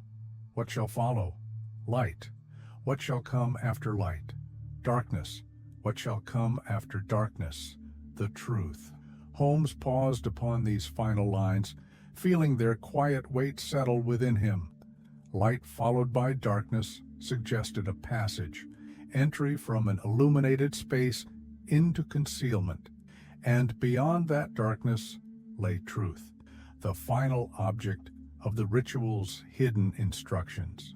He described how he stood for some time beside the reading table, listening to the faint sounds of the house settling around him, the creak of ancient wood beams contracting in cool morning air, the muffled scurry of a mouse within the paneled walls, and the distant clang of a stable bell as grooms prepared horses for the day's tasks.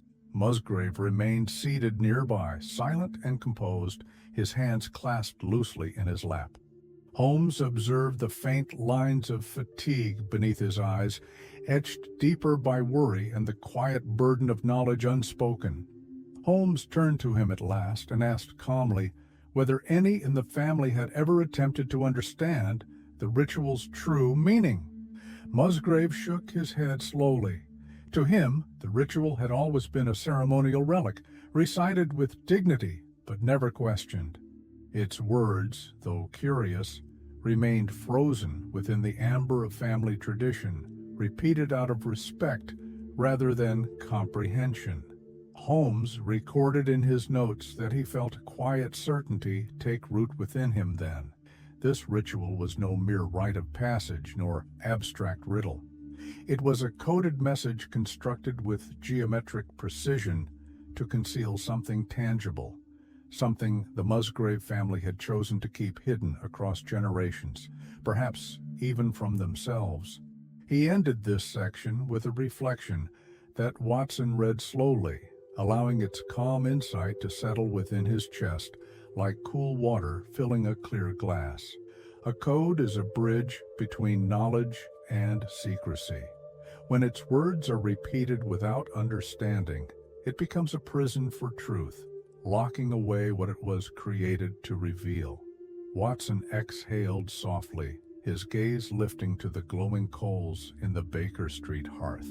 In his mind, he saw Holmes standing beside the ancient oak at dawn, shadows stretching long across dewy grass, the silent ritual unfolding before him not as a riddle, but as a map leading towards darkness, and beyond it to the truth that waited patiently in the silent heart of Hurlstone.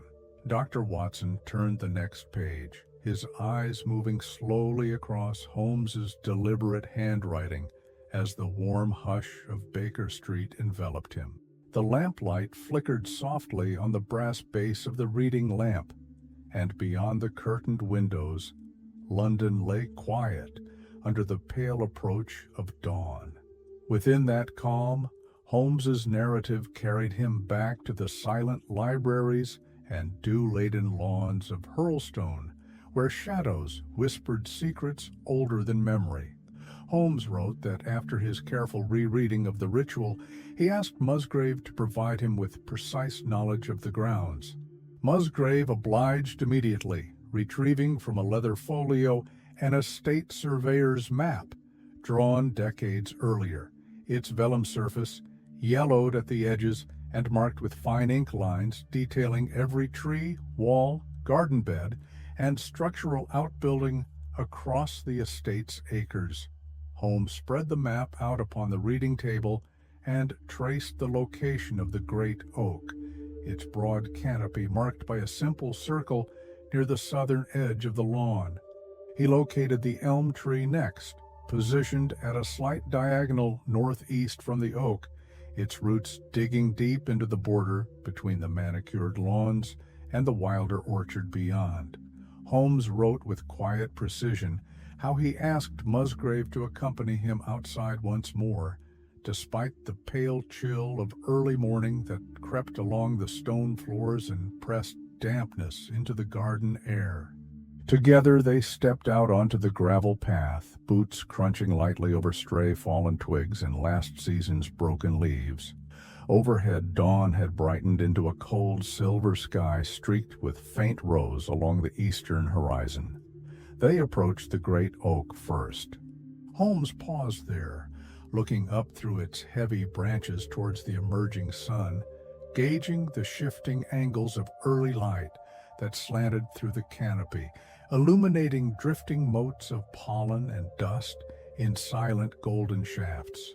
He instructed Musgrave to stand where the ritual indicated the observer must stand, facing the oak with the sun above it in the 6th month of the year, at an hour when its shadow fell long towards the elm. Holmes recorded how he then withdrew from his valise a thin brass measuring rod, marked in half-inch increments along its polished length, and a small ivory ruler engraved with angular calculation formulas. With measured patience, he traced the line of the oak's shadow across the dew-darkened grass, watching its tip extend towards the elm as the sun climbed steadily in the clear morning sky. The shadow reached the base of the elm precisely as the ritual described. Holmes bent low to measure the distance between the final point of shadow and the base of the elm's trunk. His gloved hands moved with practiced calm as he marked each measurement into his leather-bound notebook. 7 feet, as the ritual dictated, became the next vector, the line from which he must calculate the subsequent movements towards the hidden truth. Holmes paused then, closing his eyes briefly to listen to the hush of the grounds around him. A soft breeze moved through the orchard trees beyond, carrying with it the fresh scent of damp earth and the faint sweetness of spring blossoms beginning to open. In that quiet, he let his mind settle, visualizing the ritual's instructions not as words, but as spatial directives layered upon the physical landscape before him. He instructed Musgrave to remain where he stood, while he himself stepped away to measure the projected continuation of the shadow's line.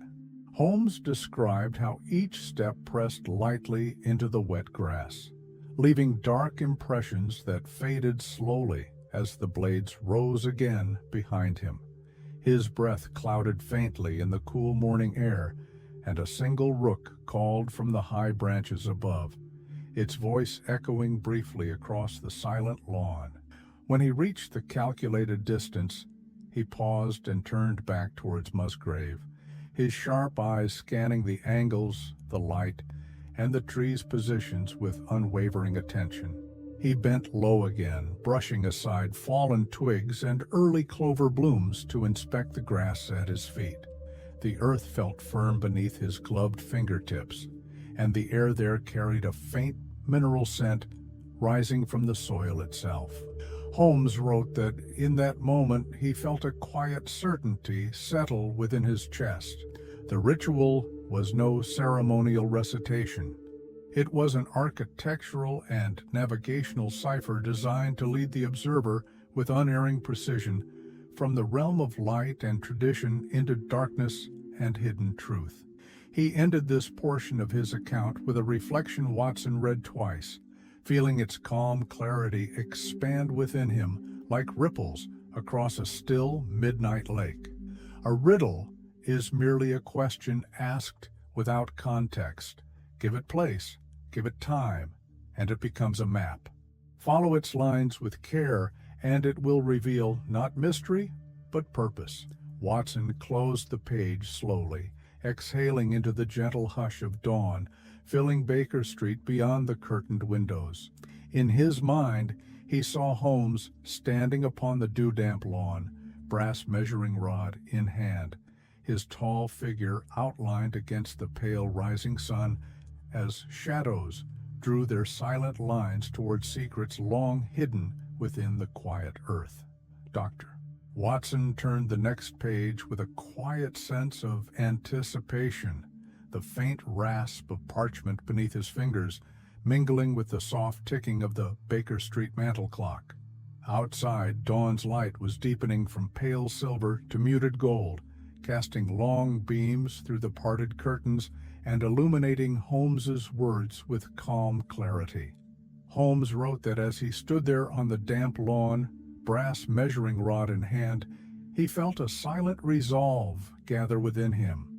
The ritual's instructions, though elegantly cryptic, had begun to form a coherent structure in his mind, a geometric language translating sun and shadow into fixed spatial realities. Where others saw archaic riddles, Holmes saw a series of calculations unfolding with quiet inevitability. He described how he first confirmed the ritual's reference to time.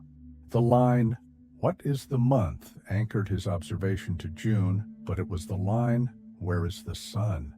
over the oak that specified a particular hour when the sun reached its calculated azimuth above the oak's central trunk. Using a small brass pocket chronometer, Holmes synchronized his measurements with absolute precision, adjusting for seasonal solar deviation to ensure his calculations carried the ritual's intent unbroken. Holmes recorded that he moved calmly and deliberately, marking the oak's shadow as it extended towards the elm. The grass was cool beneath his boots, damp with dew and sweet, with the scent of early clover blooms crushed underfoot. He bent low to press the brass rod into the soil at the shadow's tip, his movements silent and precise. Each insertion of the rod became a fixed data point in his mind's growing mental model. He then measured the shadow's length, 7 feet, as the ritual instructed. The rod's polished markings glimmered faintly in the slanting morning light as he noted the distance in his leather-bound journal, adding angular notations and trigonometric adjustments beside it. Holmes wrote that he paused at this moment, straightening to look around the silent grounds of Hurlstone. To his left, the great oak towered above him, its leaves trembling lightly in the early breeze, whispering secrets only time itself could fully hear. Ahead lay the elm, its slender trunk rising with dignified grace into high, delicate branches that swayed softly against the pale blue sky. Beyond these trees, the estate stretched away in neat, ordered gardens and wilder borders of orchard, meadow, and forest edge, each layered with morning mist, drifting in thin, silent veils. Holmes described how he began his next set of calculations. The ritual's concluding lines. What shall follow? Light. What shall come after light? Darkness. What shall come after darkness? The truth suggested a passage from sunlit clarity into concealed shadow, leading finally to discovery. Using his brass dividers and measuring rod, he marked a line from the end of the oak's shadow beneath the elm, extending it along the same vector for 7 feet further. At each step he bent low, inspecting the grass, brushing aside fallen twigs and curling oak catkins to examine the earth beneath. He paused often to adjust for the gentle undulation of the lawn's surface, ensuring his linear projection remained true. Holmes wrote that Musgrave watched in silent fascination from beneath the oak's broad canopy, his dark morning coat blending into the tree's deep shadow as he stood with hands clasped behind his back. The breeze lifted strands of his hair from his forehead, and though his expression remained outwardly composed, Holmes noted the subtle tension at the corners of his eyes and the faint quiver of his fingers where they held one another behind him. At the projected end point of his measurement, Holmes knelt to inspect the ground. There, where the neatly trimmed grass gave way to a patch of older lawn studded with moss and early buttercups, he saw faint signs of disturbance, small divots in the earth, grass pressed flat in a linear pattern, and a slight settling of soil along a narrow strip running eastward towards the house. Holmes wrote that he remained kneeling for several quiet minutes, letting his senses absorb every detail. The smell of turned earth, the texture of damp moss beneath his gloved fingertips, the hush of wind moving through elm leaves high above, and the distant rhythmic sound of rooks calling from their hidden nests within the orchard's tall trees. He ended this portion of his account with a reflection Watson read twice, letting its quiet precision settle deep within him like water, filling a still, clear pool. To measure shadows is to read time itself as a script upon the earth.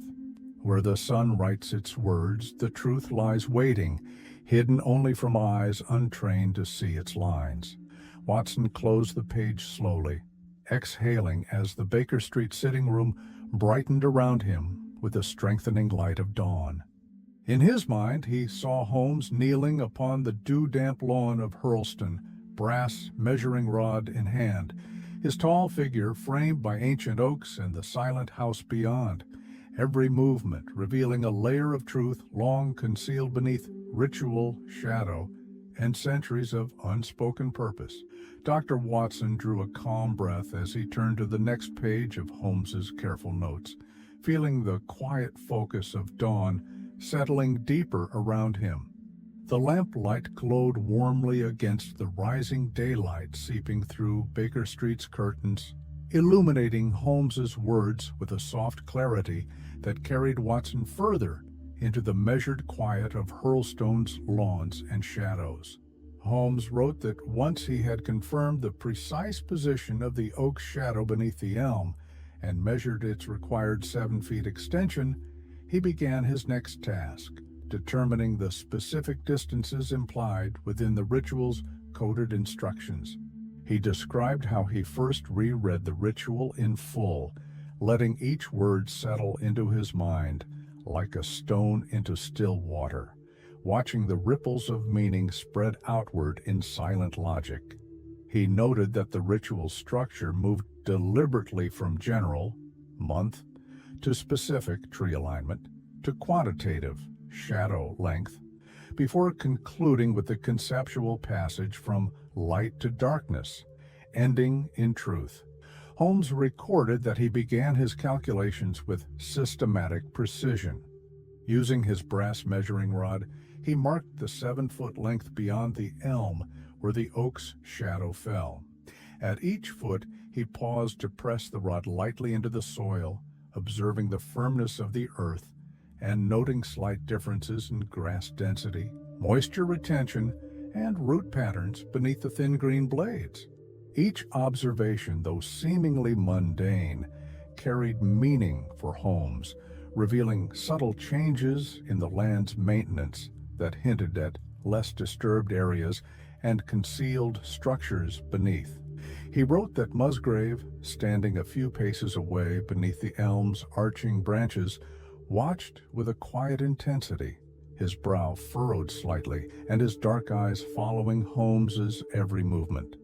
Though he spoke no words, Holmes observed the slight lift of his chin each time Holmes paused in contemplation, as though bracing himself for the silent revelations each measurement uncovered. Holmes then turned his attention to the final lines of the ritual: light, darkness, the truth. He interpreted these as instructions for movement, beyond the shadow's measured endpoint. Light suggested a continuation along the sunlit path towards a place of sudden concealment. Darkness implied a space enclosed from daylight, a cellar, tunnel, or sealed chamber hidden beneath earth or stone, and truth was the objective at the conclusion of this descent. Holmes recorded how he used his dividers to mark proportional distances upon the estate map spread on the grass before him. He drew a straight line from the oak to the elm, extending 7 feet further as the ritual dictated, then projected this same vector towards the house. As he aligned the dividers along this projected line, he noted with quiet certainty that it intersected precisely with the northeast corner of Hurlstone's eastern wing. He described rising to his feet, brushing dew from his trousers, and standing in silence to observe the path his measurements revealed. The oak and elm stood behind him, their leaves whispering softly in the morning breeze. Ahead lay the eastern wing of Hurlstone, its stone walls darkened with centuries of weather, ivy curling along the window frames and climbing towards the high gutters lined with dark iron. At its base, set slightly apart from the manicured lawns, Holmes saw a narrow stone stairway descending to an old wooden door fitted with blackened wrought iron hinges. Holmes wrote that he felt a quiet certainty settle within him then. This was the entrance implied by the ritual's final words: the transition from sunlit ground to enclosed darkness, leading towards truth hidden beneath the ordered life of Hurlstone's noble halls. He described how he walked slowly towards the stairway, feeling the chill of shadow envelop him as he descended each moss-covered step. The scent of damp stone and cool earth rose to meet him, carrying with it the faint aroma of rotting leaves gathered in the corners where wind never reached. At the base, he paused before the door, observing its thick oak planks weathered to a muted gray and streaked with black mold along the lower edges. Rust bloomed across the iron hinges in dark orange flakes, and beneath the handle lay a faint smear of disturbed moss, as though brushed aside by a recent careful hand. Holmes ended this portion of his account with a reflection that Watson read slowly, letting its calm precision settle into the stillness of the waking room around him. Distance is meaning given form. Each measurement marks the space between question and answer, between what is hidden and what waits to be found. Watson closed the page with deliberate care, exhaling as the quiet of Baker Street wrapped around him like a protective cloak. In his mind, he saw Holmes standing before the weathered cellar door, his tall figure framed by dark stone walls and curling ivy, ready to descend into the silent darkness that concealed truths buried beneath generations of ritual secrecy and silent ambition. Dr. Watson turned the next page with deliberate calm, feeling Holmes's words settle over him like the hush of a chapel at dawn. Outside, Baker Street was brightening into full morning, but within the quiet lamplight of the sitting room, Holmes's narrative still held the deep shadows of Hurlstone's ancient estate, each sentence carrying him further into the hidden heart of its mystery. Holmes wrote that he stood for several minutes at the base of the moss-darkened stone steps, his gaze fixed upon the cellar door before him. The oak planks were thick and weathered by centuries of damp Sussex air, their grain raised and darkened into deep grooves where the iron nails had rusted into black streaks along the wood. The handle, a simple iron loop mounted on a broad plate, was speckled with orange-brown corrosion, but beneath it, Holmes observed a faint patch of clean metal where the rust had been recently rubbed away by a human hand. He described kneeling upon the cold stone threshold, lowering his head to examine the narrow gap between the door and the mossy flagstone beneath it. The smell that rose was a mix of wet earth, mildew, and something older, a cold mineral scent that carried with it the breath of spaces long closed to light and wind. Holmes removed his gloves and ran his fingertips lightly along the lower edge of the door. The damp wood felt spongy beneath his touch, the grain swollen and roughened by years of neglect.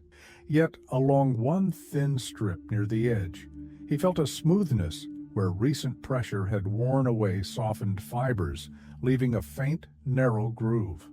He recorded that Musgrave remained standing at the top of the steps, silent and watchful, his dark silhouette outlined against the pale morning sky. Holmes noted how his client's shoulders were drawn back in tension, and though his hands were clasped calmly before him, the knuckles were pale with silent pressure. Holmes rose to his feet and pulled gently on the iron handle. At first the door refused to move, its swollen wood catching against the stone threshold. He leaned his weight into it slowly, feeling the hinges groan with a deep, grinding complaint that echoed into the silent darkness beyond. A faint rush of cold air drifted out to meet him, carrying with it the unmistakable scent of undisturbed earth, damp stone, and a stale, suffocating stillness that spoke of years without breath or movement. He paused, allowing his eyes to adjust to the deep gloom within. Beyond the threshold stretched a narrow stone passage, descending at a shallow angle into darkness. Its walls were lined with rough stone blocks, blackened with age, and hung with pale gray webs that stirred slightly in the faint current of released air. Holmes recorded that he retrieved a small brass lantern from his valise and lit its wick with a single sharp strike of his match. The warm golden light flared to life, illuminating the entrance with a steady glow. In its radiance, he saw the fine layers of dust upon the floor, disturbed by faint recent footprints leading inward. Prints left by boots larger than a housemaid's, but narrower than Musgrave's broad riding shoes. He stepped forward without hesitation, his boots pressing softly into the thin dust, leaving fresh impressions alongside the older tracks. The air grew colder as he descended, the damp stone walls closing in with each silent step. The scent of mildew thickened, mingling with the sharp mineral tang of aged mortar, and the faint, acrid hint of oxidized iron leaching from ancient fixtures embedded in the stone. Holmes described how the lantern's light revealed old wooden shelves along one side of the passage, their surfaces littered with rotted crates, rusted candle sconces, and the shriveled remnants of root vegetables long since reduced to husks. Cobwebs spanned each shelf, trembling gently as he passed. The silence was complete, broken only by the faint drip of water echoing from somewhere deeper within the cellar's hidden darkness. He wrote that Musgrave followed him down with quiet caution, each step creaking faintly upon the old stone stairs. When he reached Holmes's side, he inhaled sharply at the sight revealed before them. At the end of the narrow passage lay a heavy wooden door set into the stone wall, its thick beams bound with iron straps tarnished almost black with age. Rust and mildew coated its surface in mottled patterns, but along the right edge, Holmes saw a long vertical scrape where the wood had been recently gouged by metal, as though someone with urgent precision had forced it open using a crowbar or similar lever. Holmes ended this section with a reflection Watson read twice, feeling its calm, analytical certainty settle into the quiet of the sitting room around him. Doors conceal not merely space, but purpose. To open them is to pass not only into hidden chambers, but into the minds of those who built them and those who seek what lies beyond. Watson closed the page gently, exhaling as the silent calm of Baker Street brightened with day.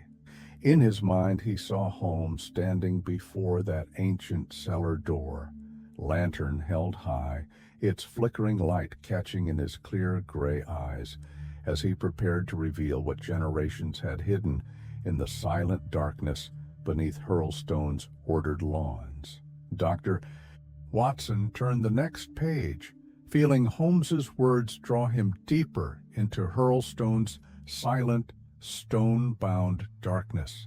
The morning light in Baker Street now glowed warmly upon the polished edges of Holmes's writing desk, but within the narrative all was dim, cool and quiet, lit only by the flickering lantern held in Holmes's steady hand.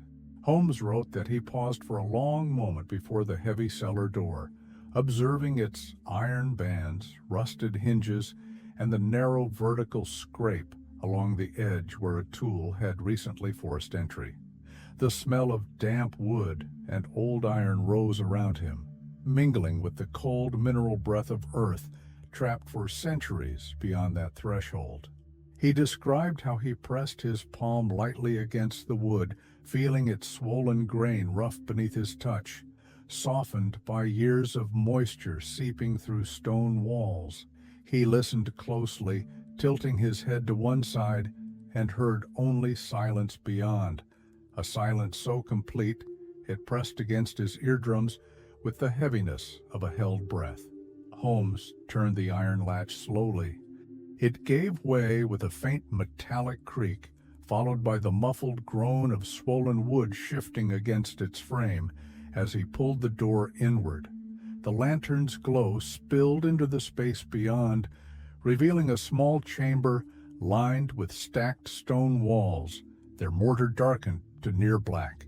The ceiling was low, supported by thick timber beams furred with mold and faintly glistening with condensation.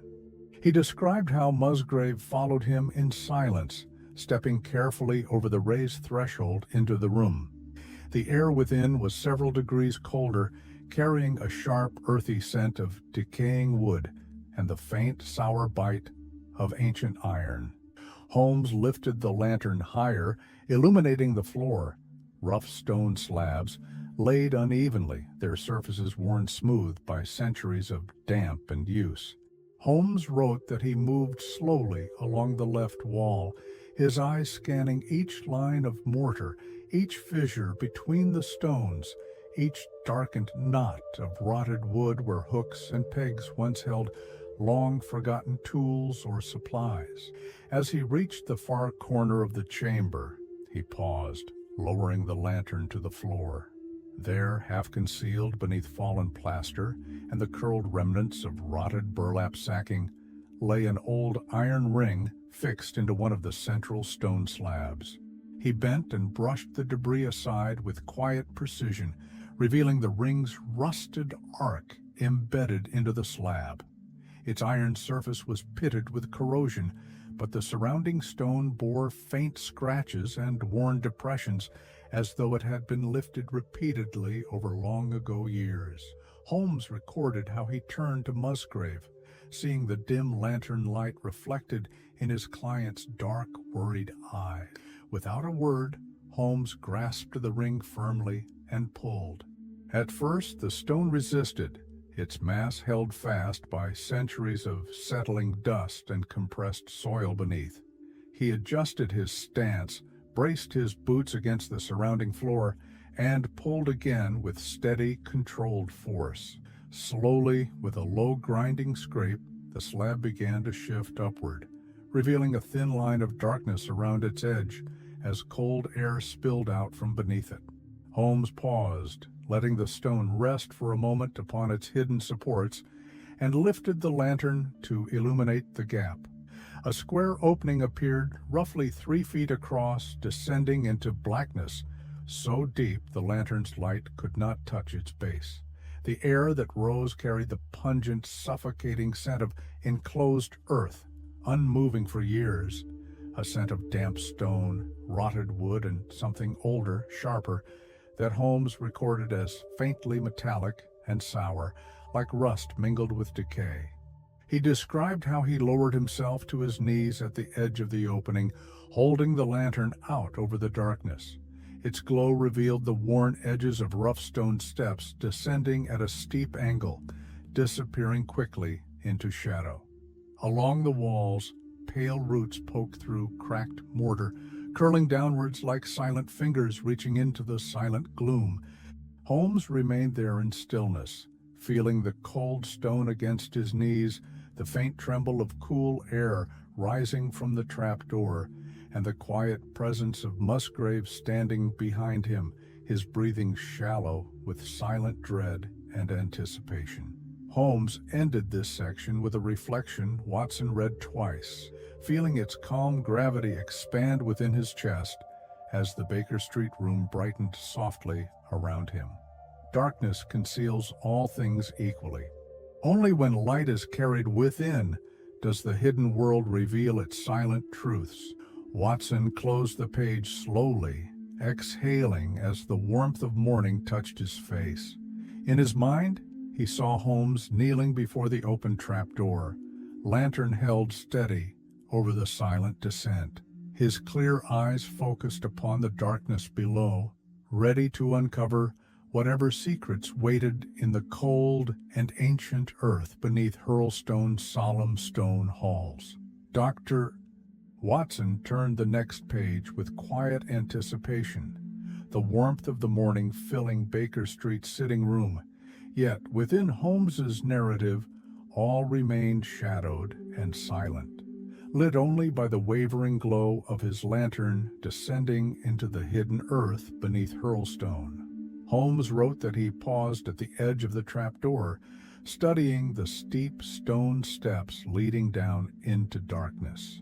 The walls of the shaft were rough and uneven, cut from the natural stone beneath the estate's foundations. Pale roots threaded through the cracks, curling downward like silent tendrils, their fine tips trembling faintly in the cold air rising from below. He described how he adjusted the lantern's flame, narrowing it to a bright, focused beam before lowering himself carefully onto the first step. The stone felt slick beneath his boots, damp with centuries of condensation and moss growth hidden from light and wind. As he descended, each footstep echoed softly in the confined space, blending with the distant rhythmic drip of water falling somewhere further into the earth. Holmes wrote that Musgrave remained above, kneeling beside the open trapdoor, his pale face framed by the square of lantern-lit gloom as he watched Holmes disappear into the silent depths. The scent of mold, wet stone, and stagnant air grew stronger with each step, thickening around Holmes like an invisible shroud. Reaching the final step, Holmes raised his lantern and turned slowly, allowing its glow to sweep across the chamber revealed before him. The space was small, roughly square, with low ceilings supported by thick beams blackened with age and furred with pale mold. The floor was earth-packed hard over centuries, broken in places by thin veins of white mineral deposits that caught the lantern light like dull bone beneath the soil. Against the far wall, half buried in crumbled debris fallen from the ceiling above, lay the unmistakable shape of a human body. Holmes described how he stood in silent stillness for several breaths, observing before acting. The lantern's golden glow revealed boots coated in dried mud, dark trousers twisted awkwardly beneath unmoving legs, and a white linen shirt dulled to gray with dust and damp. The body lay partly turned onto its side, knees drawn slightly upwards in a posture that spoke of final desperation rather than restful collapse. Holmes approached with slow, deliberate steps, the air thick with the pungent scent of decay, muted by cold and time. He knelt beside the figure and held the lantern low to illuminate the face. It was Brunton. His eyes were closed, lids sunken against sharp cheekbones, and his lips parted slightly as though caught upon the final exhalation of breath that would never come again. Holmes recorded his observations in precise detail. There were no visible wounds or signs of struggle. The skin, though grayed and sunken, showed no bruising beyond faint purple mottling along the jaw where blood had settled after death. His hands, curled loosely near his chest, were coated in fine gray dust and fragments of rotted wood fibers, and beneath the nails, Holmes saw embedded particles of dark soil, as though he had scraped at the chamber floor in his final moments. The lantern's light revealed something else. A small iron chest, no larger than a man's traveling valise, pushed partially beneath Brunton's outstretched arm. Its surface was thick with rust, and the iron straps binding it were corroded into rough, blistered bands of dark red and black. Holmes reached out and brushed away the loose soil covering its top, revealing a simple hasp sealed with an ancient padlock, its metal pitted deeply with age. Holmes wrote that he remained kneeling there for a long, silent minute, observing not only the scene, but the sequence of decisions that had led to it. Brunton, he deduced, had deciphered the ritual, opened the hidden trapdoor, and descended into this silent darkness alone, seeking whatever lay within the chest before him.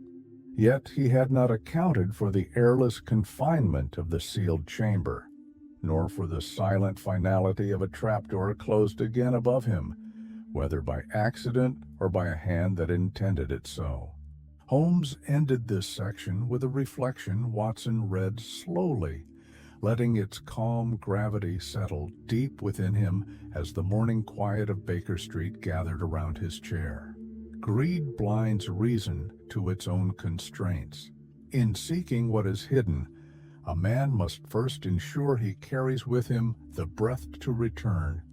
Watson closed the page with deliberate care, exhaling softly as the vision of Holmes kneeling beside Brunton's silent form drifted through his mind.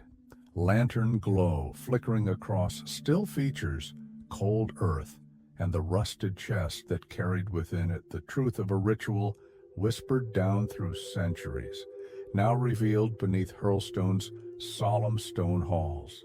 Doctor. Watson turned the next page with calm deliberation, the early morning light of Baker Street filling the sitting room with a quiet golden glow. Yet within Holmes's narrative, all remained silent, cold, and shadowed beneath the ancient stone foundations of Hurlstone, where truth lay entombed alongside ambition and secrecy.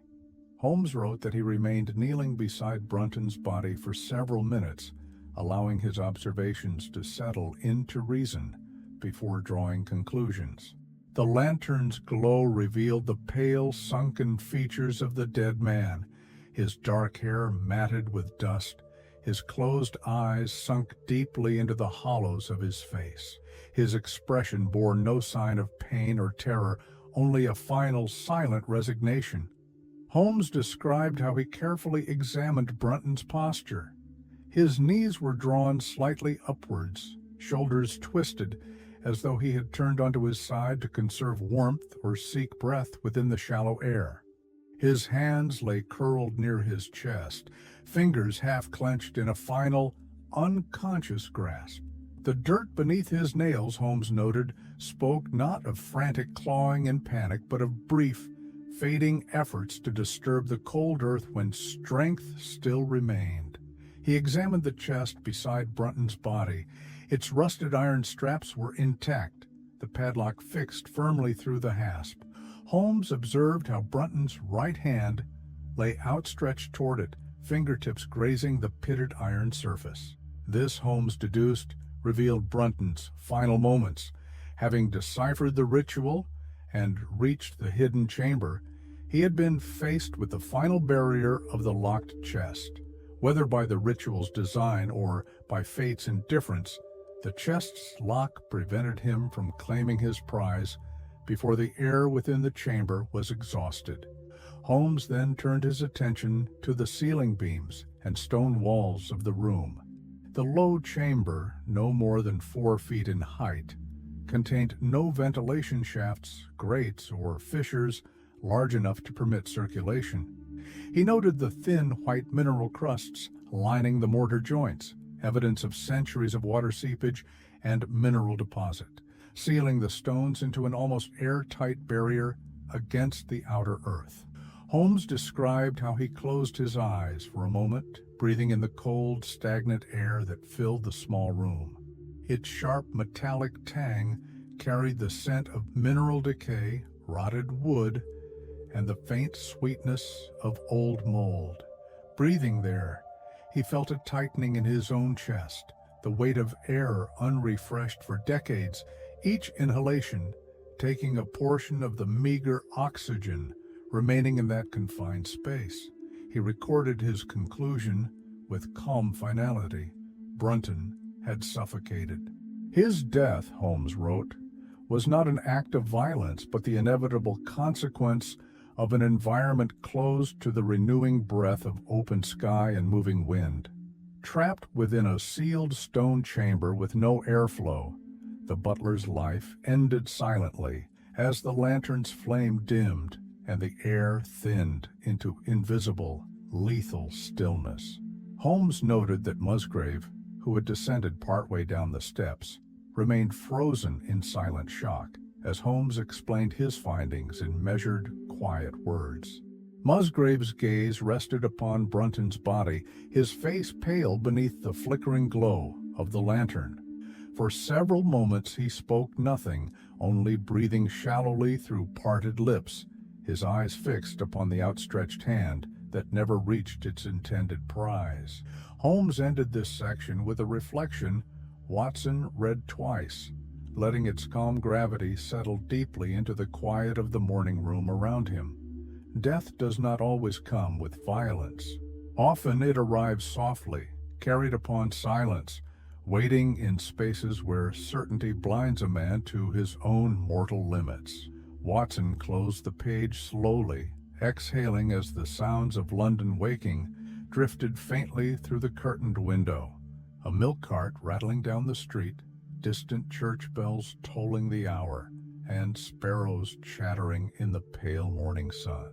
In his mind he saw Holmes kneeling beside Brunton in the silent chamber, lantern light illuminating the final lesson of a life ended not by force, but by ambition, untempered by wisdom, beneath the cold stone of a house built upon centuries of unspoken secrets.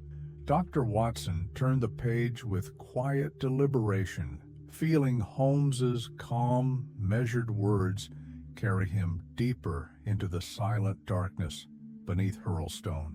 Outside, Baker Street was now filled with soft morning sounds, milk carts passing, a vendor calling distantly from the corner, sparrows fluttering in the ivy along the window.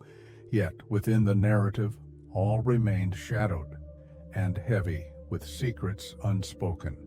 Holmes wrote that after confirming Brunton's cause of death, he turned his thoughts to the circumstances that led him into that sealed, airless chamber. His mind moved with silent precision, each observation aligning into the final clarity of truth. He described how he and Musgrave ascended once more from the hidden room, lantern light flickering over stone steps as they emerged into the cold stillness of the cellar. Holmes extinguished the flame, leaving only the pale morning glow filtering down from the open trapdoor above. Musgrave remained silent beside him, his gaze distant, haunted by the knowledge of Brunton's final suffocating hours in darkness. Holmes recorded how he began questioning Musgrave about Rachel Howells, her health, her recent behavior, and her involvement with Brunton prior to his disappearance. Musgrave answered with quiet sorrow. Rachel, he explained, had been deeply attached to Brunton for years, believing herself his intended wife, despite his evasive promises and quiet distance whenever the topic arose.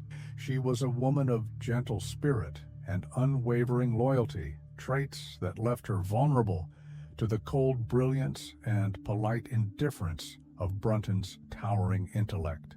Holmes noted that in the final weeks before Brunton's dismissal, Rachel's demeanor shifted subtly.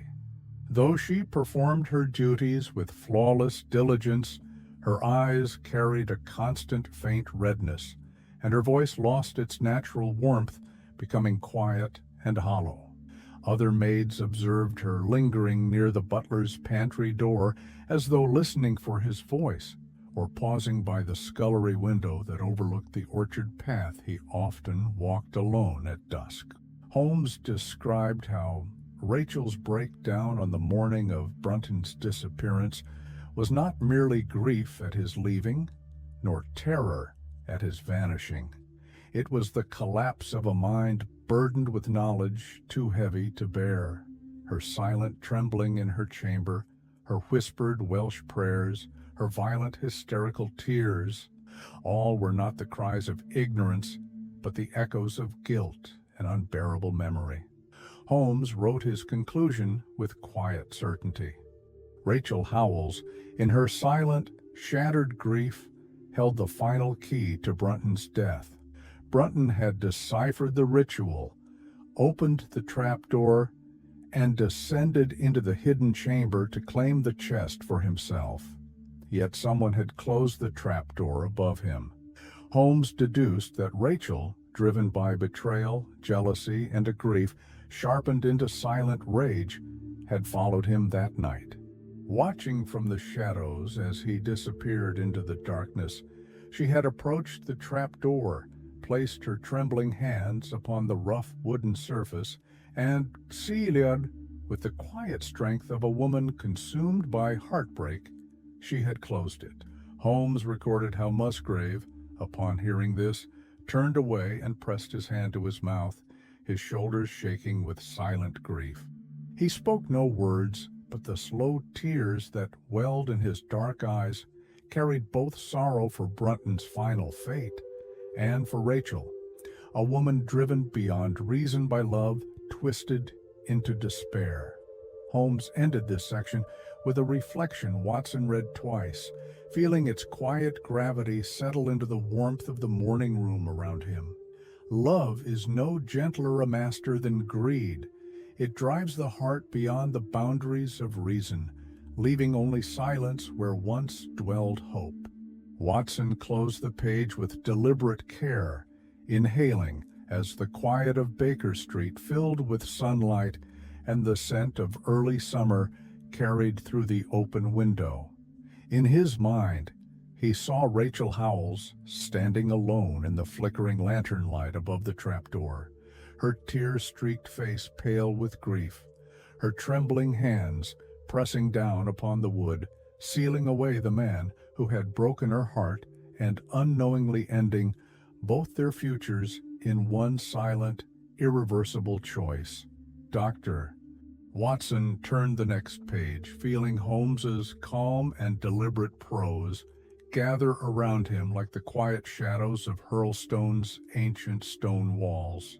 Outside, Baker Street was alive with morning, carriage wheels clattering faintly over cobblestones, a milkman calling his rounds, and the soft rustle of newspapers delivered along the street. Yet within the narrative, silence and sorrow lingered, heavy with finality. Holmes wrote that after revealing his deduction of Rachel's role in Brunton's death, he turned his mind to her fate. Musgrave, he recorded, told him with quiet, hollow sorrow how Rachel had remained confined to her chamber in the days following Brunton's disappearance. The village physician visited daily, administering small doses of sedative draughts to calm her shaking limbs and restless, incoherent whispers. She lay upon her narrow bed, turned towards the wall, her hair spread across the pillow in tangled curls darkened by sweat and tears. Her breaths came shallow and quick, her eyes half open, staring unfocused into the shadows of the dim room. Holmes noted that Mrs. Weston, the housekeeper, tended her with gentle diligence, bathing her brow with cool cloths, combing out her hair each morning despite Rachel's unresponsive stillness, and murmuring quiet prayers under her breath in the soft Welsh of her own childhood. Other maids entered only briefly, uncomfortable in the presence of a woman so consumed by silent terror that she seemed to draw the warmth from the air around her. Holmes recorded that on the third morning after Brunton's body was discovered, before Holmes had shared his deductions with Musgrave in full, Rachel Howells vanished. Her disappearance was discovered shortly after dawn, when Mrs. Weston entered her chamber, bearing a tray of watered porridge, soft bread, and tea. The bed was empty, the thin blanket pulled aside, her nightdress crumpled upon the chair by the small washstand. The window, which overlooked the eastern orchard and rose gardens, stood open, its hinges creaking slightly in the early breeze. Beyond it, the stone ledge was dusted with faint footprints where bare feet had pressed into the fine powdering of yellow pollen fallen from the yew trees overnight. Holmes described how the household staff searched the estate grounds in silent, fearful groups that morning. They walked the orchard rows, dew soaking the hems of their skirts and trousers, calling Rachel's name softly as though afraid to break the hush of dawn. They searched the rose gardens where early blooms bowed heavy with moisture, their petals bruised by the passing brush of hasty footsteps. They combed the long yew hedge paths leading to the south lawn, but found no trace of her passing beyond the faint marks upon the window ledge.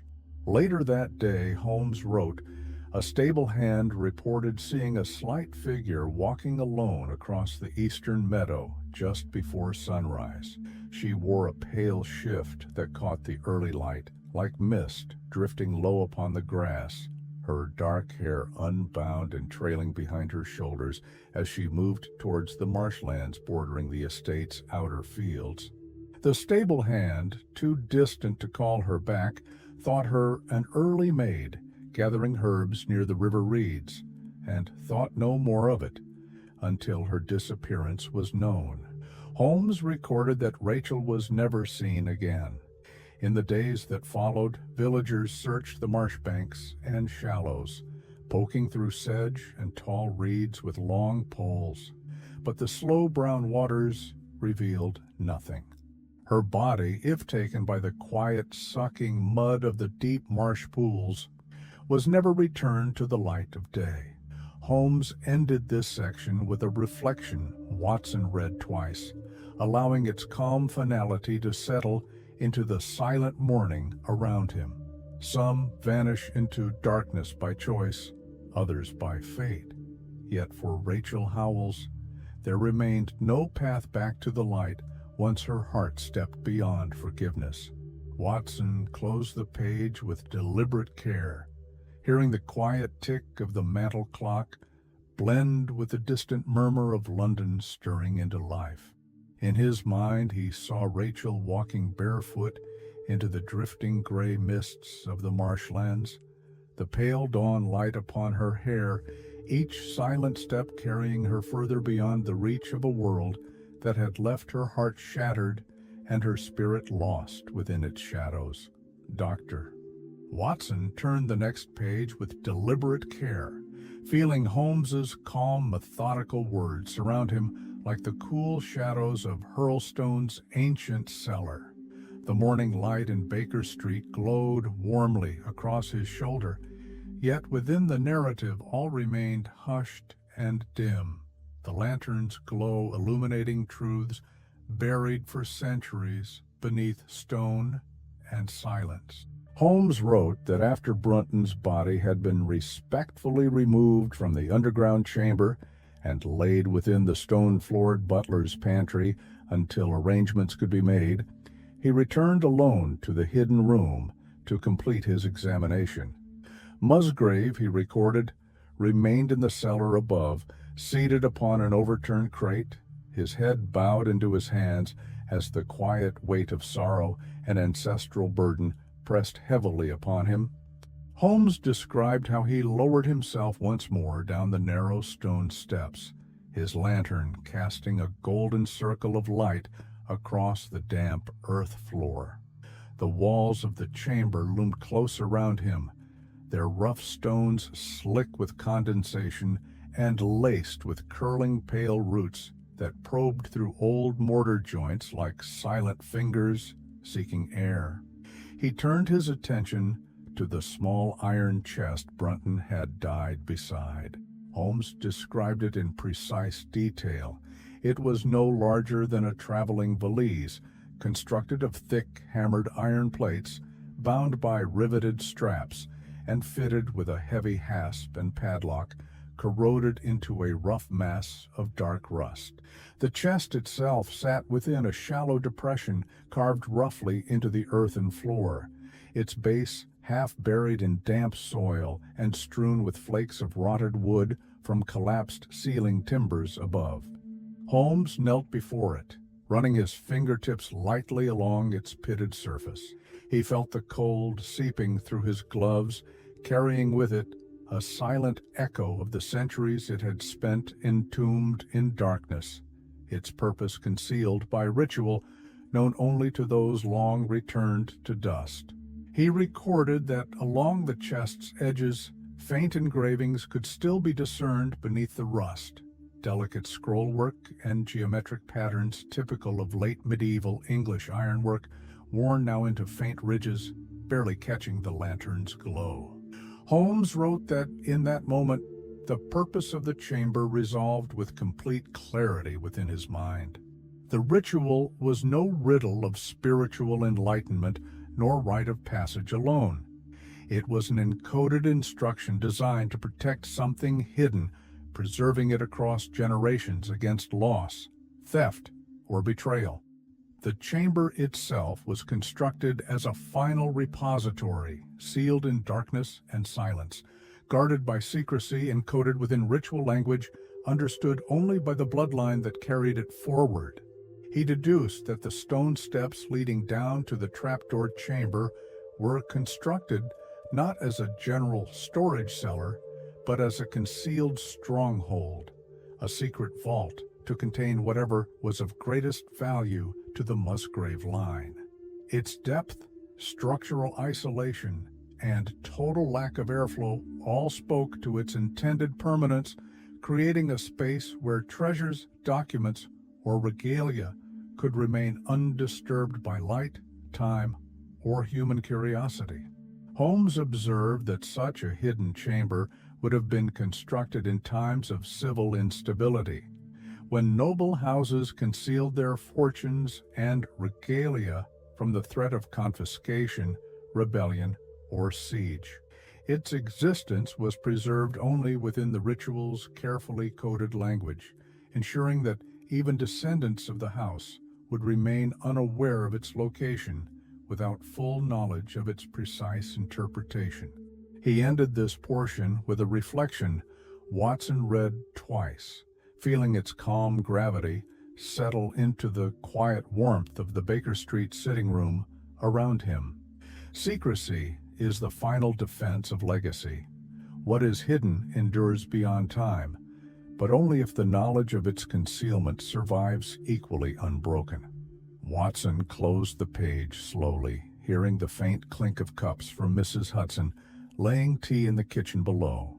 In his mind, he saw Holmes kneeling before the iron chest in the dim lantern light, his clear gray eyes reflecting the truth of a chamber constructed not merely to conceal, but to protect what human hands deemed worthy of eternity, hidden within darkness and silence far deeper than the reach of any common theft or careless curiosity.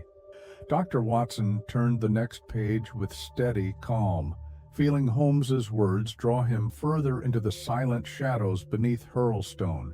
The morning light in Baker Street glowed brightly across the patterned carpet, yet within Holmes's narrative all remained dim, filled only with the flickering lantern glow and the cold scent of damp earth and rusted iron.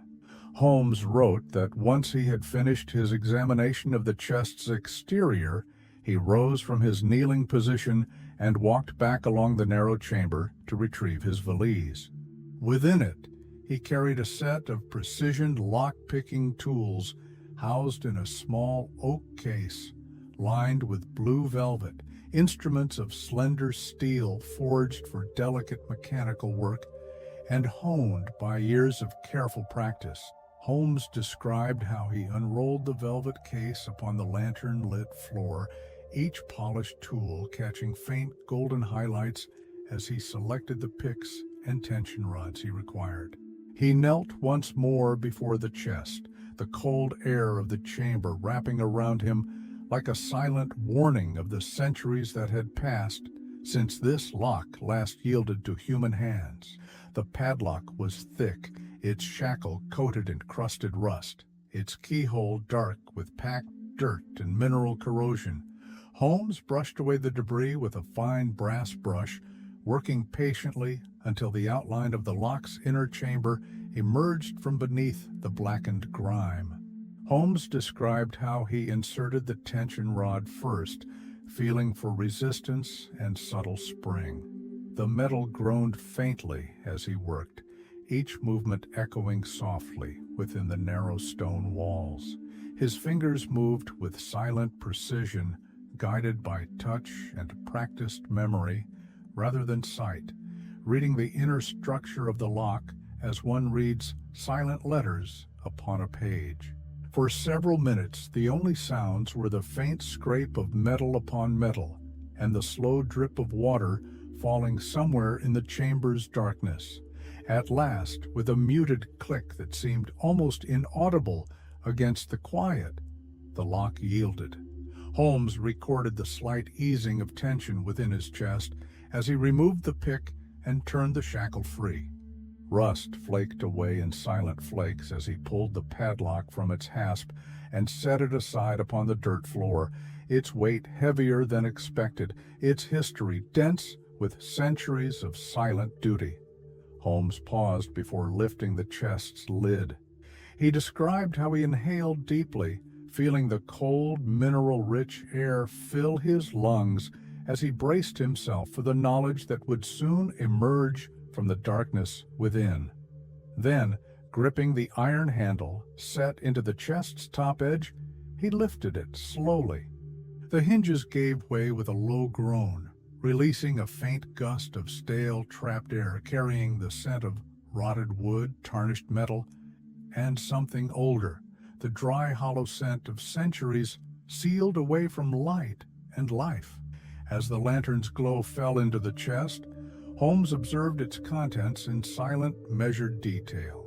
Within lay a collection of objects that spoke instantly to the ritual's purpose. Atop a folded velvet cloth, now gray and eaten with mold, rested what remained of a coronet, its thin gold circlet blackened and flaking where corrosion had taken hold, the delicate tracery of its design still visible beneath the ruinous damage. Alongside it lay a scattering of small gold coins, fused together by time and moisture into irregular lumps of dull metal, their stamped impressions worn to faint ridges barely readable by lantern light. Holmes recorded how beneath these lay fragments of rotted leather straps, tarnished silver clasps, and a cluster of jewels so decayed by damp and neglect that their colors had faded into cloudy, fractured stones, their surfaces dulled and pitted by centuries of silent, airless imprisonment. He observed each object with quiet detachment, noting their design, period style, and state of decay. They spoke, he wrote, of a treasure hidden not merely for safekeeping, but for permanent concealment, items of symbolic power and family history preserved within darkness to outlast war, rebellion, confiscation, and the slow erosion of generations. Holmes ended this portion with a reflection Watson read twice, letting its calm certainty settle into the quiet brightness of the Baker Street sitting room. Value is never measured by possession alone. That which is hidden beyond reach carries its worth in secrecy, not in gold. Watson closed the page slowly, exhaling as he imagined Holmes kneeling before the open chest, lantern glow illuminating rusted gold, decayed velvet, and tarnished coronets. Treasures, stripped of material brilliance, yet retaining a silent weight that whispered of history, loyalty, and the unbroken line of secrets buried beneath the ancient stones of Hurlstone. Doctor? Watson turned the next page with deliberate calm, feeling Holmes's narrative draw him into the silent depths of history that slumbered beneath Hurlstone's stone floors. Outside, Baker Street was alive with the soft bustle of morning, carriage wheels rattling faintly over cobblestones, the rhythmic clip of horses' hooves, and the rising murmur of the city waking. Yet within Holmes's words, all remained quiet, cool, and heavy with the echoes of centuries. Holmes wrote that, as he knelt before the open chest, lantern light casting a golden glow across its rusted iron edges, he felt a silent certainty settle within his thoughts. The items within, the tarnished coronet, the fused gold coins, the rotted velvet cloth, and the decayed jewels, spoke with absolute clarity of their origin and purpose. He described how he turned each object gently in his gloved hands, observing the fine details of design still visible beneath layers of corrosion and decay. The coronet, though blackened and brittle at its thinner points, bore unmistakable tracery patterns typical of royal regalia produced during the reign of King Charles I. Its delicate loops and fleur-de-lis motifs, though damaged, were sufficient to confirm its period origin. Holmes recorded how the faint remnants of enamel work upon its inner rim still clung in small flaking patches of pale blue, evidence of a craftsmanship now long lost to time. Holmes described how the gold coins, though fused together, revealed faint impressions of the royal mint stamp of Charles's reign, a stylized crown flanked by the initials C and R. Their edges were softened into irregular curves by centuries of slow oxidation and mineral absorption, creating a fused mass that, to an unknowing observer, might appear as worthless scrap metal rather than the once proud currency of an embattled monarchy. He wrote that beneath these coins, embedded within rotted fragments of silk ribbon, lay a small jeweled pendant. Its central stone was cracked into multiple cloudy planes, its once clear facets dulled into a milky, fractured surface. Surrounding it were settings of tarnished silver, their claw mounts twisted and eaten away by damp corrosion. Holmes observed how the pendant's reverse side bore a faint engraved monogram, its flourished script now almost illegible under blackened tarnish, but hinting at the initials of a royal household or loyalist noble. Holmes recorded his conclusion with calm finality. These items were treasures concealed during the English Civil War, hidden by a Musgrave ancestor who remained loyal to the royalist cause. At a time when parliamentarian forces seized or destroyed regalia and noble wealth in punishment for loyalty to Charles, such treasures were often secreted away beneath estates, encoded within family rituals passed wordlessly from generation to generation, to ensure their preservation for a monarch's eventual restoration. He described how the ritual itself was constructed with practical brilliance, each line translating directly to an observational instruction, guiding the loyal heir step by step to the hidden chamber where the family's duty and honor remained locked away until the return of royal favor. Holmes noted with quiet respect that the ritual's language was neither poetic nor ceremonial at its origin, but instead a cryptographic instruction designed to survive turbulent generations. Holmes wrote that Musgrave, having descended the cellar steps to stand behind him, listened in silence as Holmes explained his findings. The lantern's glow illuminated Musgrave's face, revealing the faint trembling along his jaw and the subtle tightening of his brow as the truth settled upon him. Holmes described how his client lowered his head slightly, his dark hair falling forward to shadow his expression, as he realized that the ritual he had recited since boyhood was never merely a rite of family honor, but a direct link to the hidden political loyalties that shaped his lineage's fate. Holmes ended this section with a reflection Watson read twice, feeling its quiet gravity settle into the morning hush around him. Treasures hidden for honor outlast the gold they contain. They remain as silent oaths of loyalty carried forward by those who keep their secrets unbroken. Watson closed the page slowly, exhaling as the light of morning poured softly across Baker Street. In his mind, he saw Holmes kneeling before the opened chest, lantern glow flickering over tarnished gold, decayed velvet, and rusted iron, revealing the silent history of a family bound to loyalty, secrecy, and shadows older than any single life. Dr. Watson turned the next page with quiet attentiveness, feeling Holmes's calm, precise words settle around him like the hushed cool of a cathedral nave. Outside, Baker Street's morning carried on in warm brightness. Yet within Holmes's narrative, the silence of centuries pressed softly against stone walls and hidden chambers, carrying secrets older than memory. Holmes wrote that, as he knelt before the open chest, observing each object under the lantern's golden glow, his thoughts turned to the historical forces that birthed the ritual and its hidden chamber.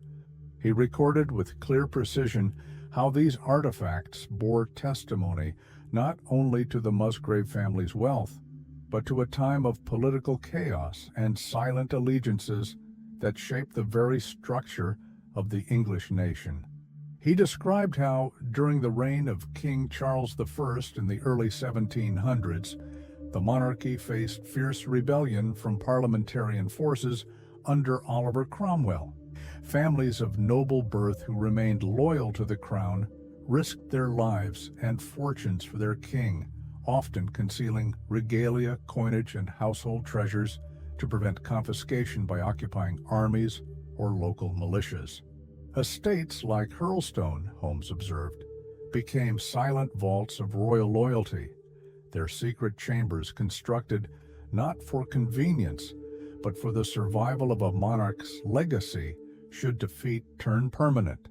Holmes explained that the ritual itself, its archaic phrasing, references to sun and shadow, trees and precise measurements, carried the language and logic of a time when coded instructions ensured the security of these treasures across generations. At its origin, it was no poem, riddle, nor philosophical rite, but a military-grade cipher embedded within ritual language to avoid detection by parliamentarian informants or Puritan censors seeking to strip noble families of any link to the fallen monarchy. Holmes wrote that the Musgrave family, like many royalist houses, preserved this ritual not merely as a relic of hidden wealth, but as an oath.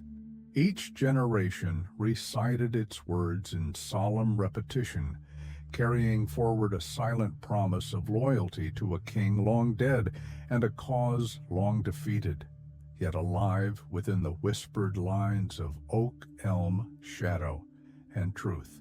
He described how Musgrave listened silently as Holmes explained these contexts, his face pale in the lantern light, brow furrowed with the quiet burden of realization.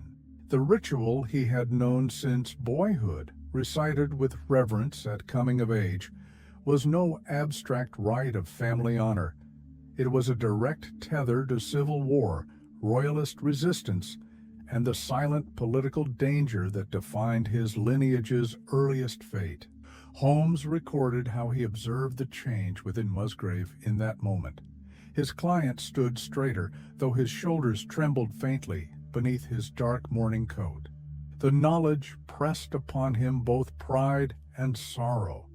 Pride in knowing his family's loyalty had once carried such secret weight, and sorrow in understanding how its unbroken secrecy led to silent death beneath his ancestral floors.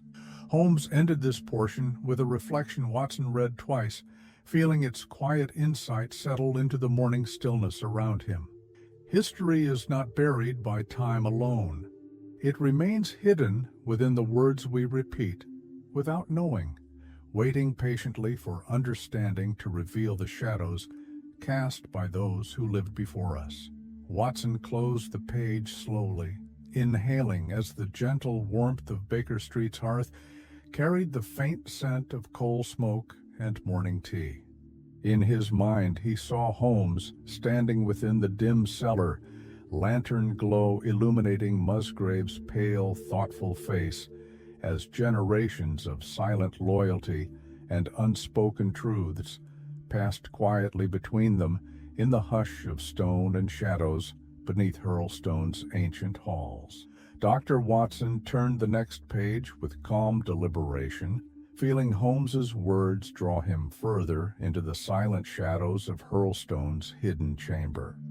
The bright morning light of Baker Street filtered softly across the room, yet within Holmes's narrative, all remained cool, dim, and heavy with the final truths of human motive revealed beneath ancient stone.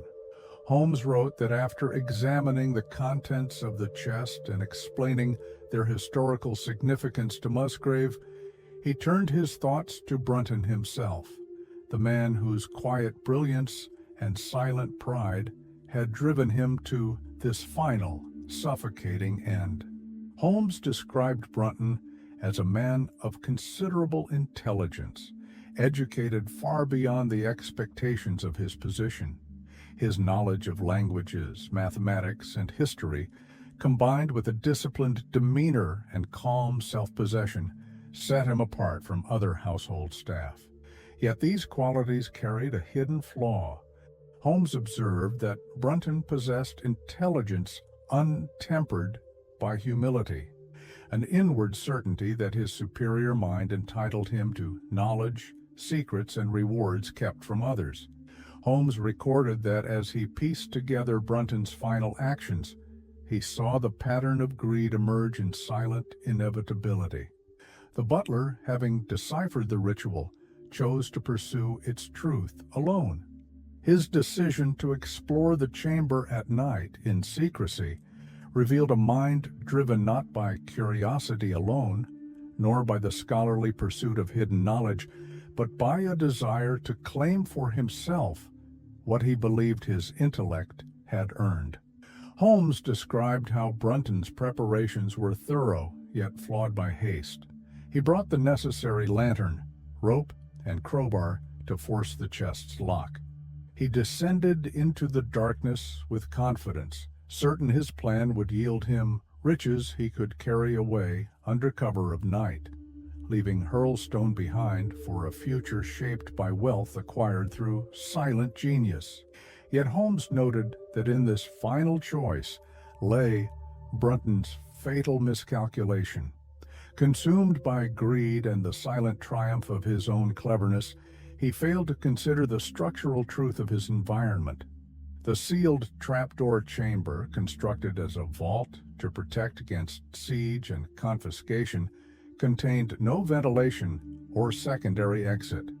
Holmes wrote with calm clarity that Brunton, once below, either closed the trapdoor upon himself to hide his discovery, or, as Holmes suspected, was sealed within by Rachel Howells, driven by heartbreak and betrayal. Holmes paused here to reflect upon the silent irony of Brunton's death. A man who devoted his life to service and concealed scholarship chose, in the end, to risk all for a treasure that time had already claimed. The gold coins fused beyond use, the coronet eaten by rust, the jewels dulled into worthless stone. Each object remained heavy with historical value, but stripped of the material brilliance Brunton's greed had envisioned. Holmes recorded that Musgrave, upon hearing these final deductions, lowered his gaze to the cold stone floor, his shoulders trembling with sorrow. He spoke no words, but Holmes noted the faint tightening of his throat as he swallowed back unspoken grief. Grief not only for Brunton's death, but for the realization that a ritual meant to preserve loyalty and legacy had instead revealed the frailty of human ambition and the quiet tragedies born from knowledge pursued without wisdom. Holmes ended this section with a reflection Watson read twice, letting its calm gravity settle into the golden morning silence around him. Knowledge grants power only when tempered by humility. Untamed, it becomes greed, blinding a man to the darkness that gathers beyond his final certainty. Watson closed the page slowly, hearing the faint rumble of carriages passing beyond Baker Street's windows. In his mind, he saw Brunton kneeling in the silent chamber, lantern flickering over tarnished gold and dulled jewels, his sharp eyes reflecting a triumph that ended not in wealth, but in suffocating silence beneath the cold stone of a house that would carry forward his story only in quiet whispers. Dr. Watson turned the next page with quiet composure, feeling Holmes's narrative gather around him like the stillness of a cathedral at dusk. The morning light in Baker Street spilled across the patterned rug and polished brass of the fireplace grate. Yet within Holmes's words, all remained shadowed, cool, and heavy with truths revealed only in final silence. Holmes wrote that as he stood within the small, dark chamber beneath Hurlstone, lantern light casting its wavering glow across rusted iron and decayed velvet, he felt the weight of two lives pressing upon the damp, silent air. One, the brilliant and proud Brunton, lay lifeless before him, claimed not by violence, but by the cold certainty of his own ambition. The other, Rachel Howells, was absent from that space, but equally bound to its silent tragedy, her fate carried out under the drifting mists of the marsh, where her final steps vanished beyond human sight. Holmes recorded his conclusion with calm clarity. Brunton's death was the result of greed untempered by caution. His intelligence led him to decipher the ritual and uncover the hidden chamber, yet his arrogance blinded him to practical danger. Descending alone into an unventilated vault beneath earth and stone, he sealed his fate within its silent darkness, dying without witness or last words, surrounded only by treasures long since surrendered to time. But Holmes wrote that the greater tragedy lay in Rachel Howells's final role. Her actions were driven not by greed, nor even by vengeance, but by heartbreak sharpened into desperation. In closing the trapdoor upon Brunton, she ended the life of the man she loved and destroyed her own spirit in the same quiet act. Her disappearance into the marshlands was neither flight nor choice, but the silent culmination of a grief too deep for reason to bear. Holmes described how Musgrave, upon hearing these final deductions spoken aloud, lowered himself to sit upon the cellar steps, his head bowed into his hands. He said nothing for many minutes, the flickering lantern casting trembling shadows across his still figure, the cold air rising from the open trapdoor brushing against his dark hair. Holmes observed him with quiet respect, understanding that in Musgrave's silence lay sorrow for both lost lives. Brunton, whose brilliance could not overcome his flaws, and Rachel, whose gentle devotion was broken into silent despair by betrayal and guilt. Both were victims not of malice nor calculated cruelty, but of their own untempered emotions, greed and love, ambition and heartbreak, each carried beyond reason to an irreversible end. Holmes ended this section with a reflection Watson read twice, letting its calm finality settle into the quiet warmth of the Baker Street sitting room.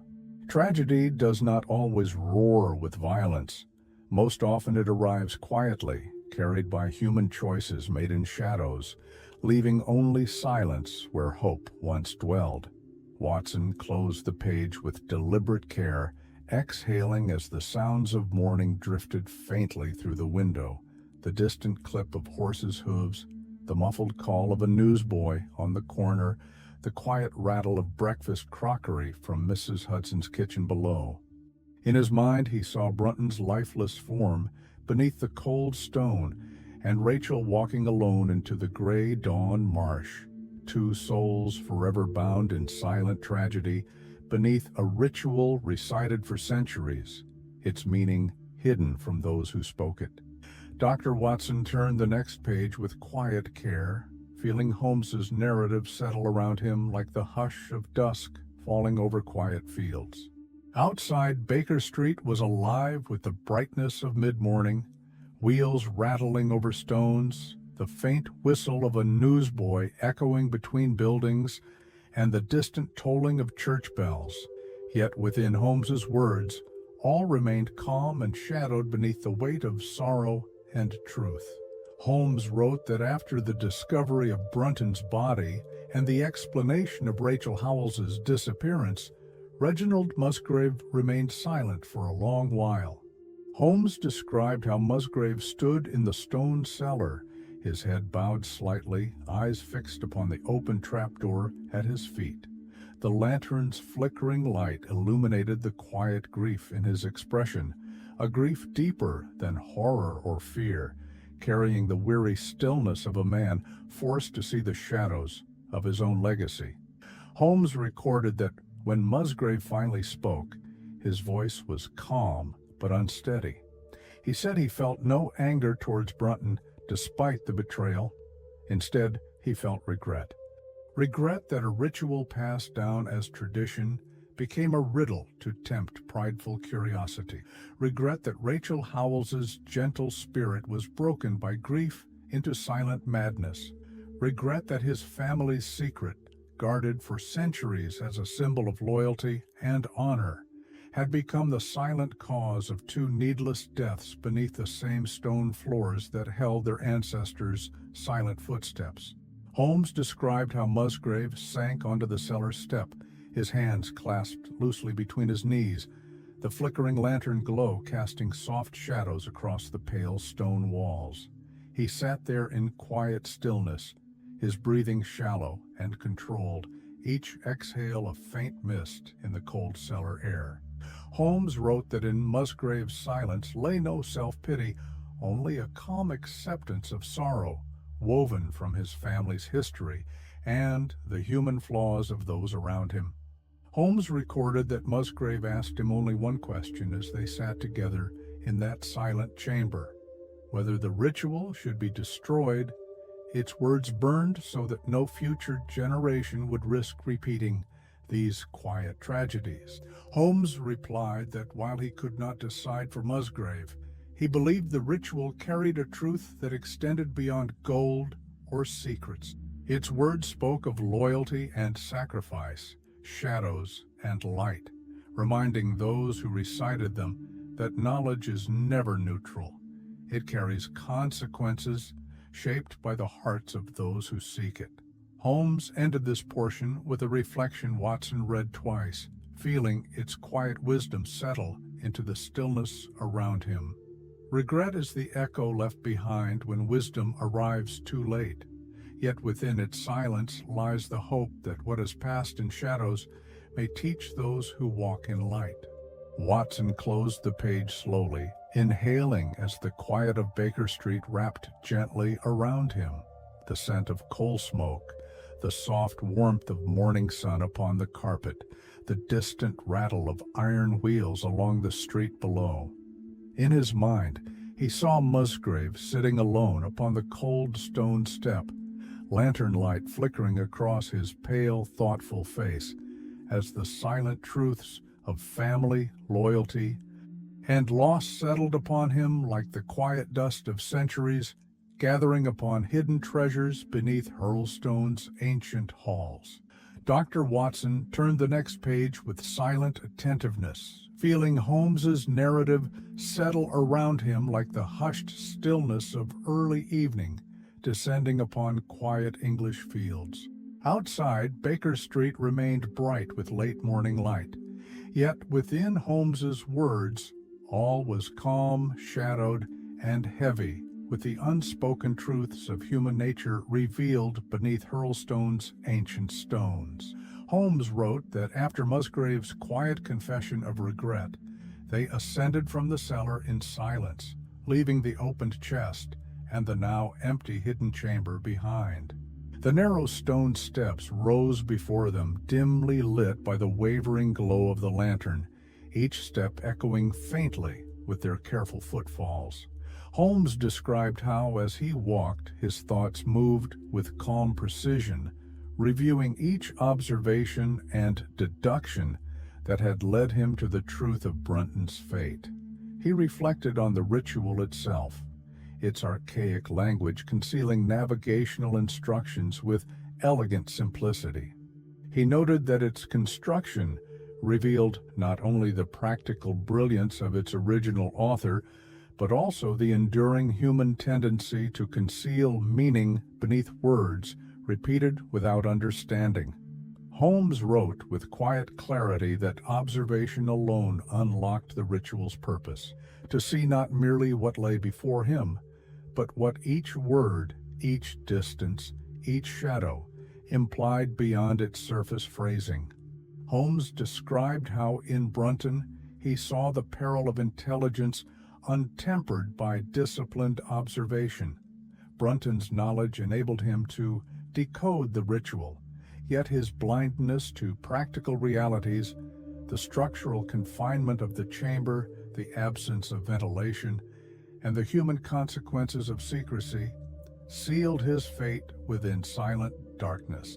He wrote that, as they reached the library once more, Musgrave paused at the window overlooking the south lawn, his gaze distant as he watched morning sunlight flicker through the broad branches of the oak and elm.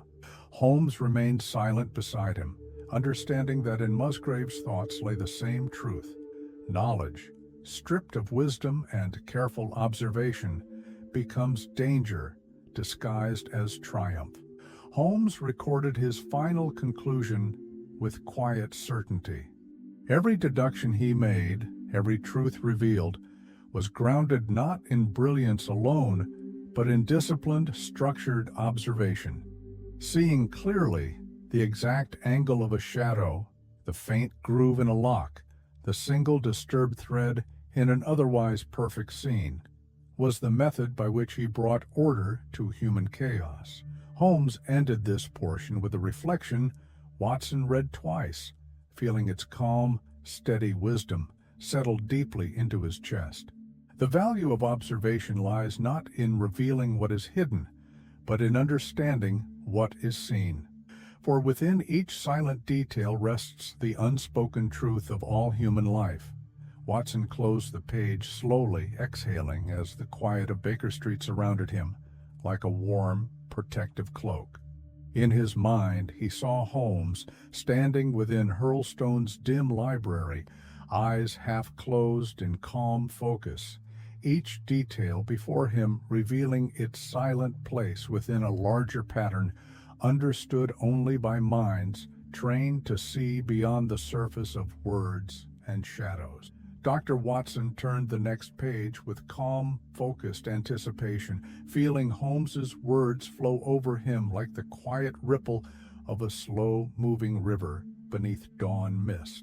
Outside, Baker Street was filled with warm daylight, yet within Holmes's narrative, all remained hushed and thoughtful, filled with shadows, flickering lantern light, and the quiet gravity of final truths revealed.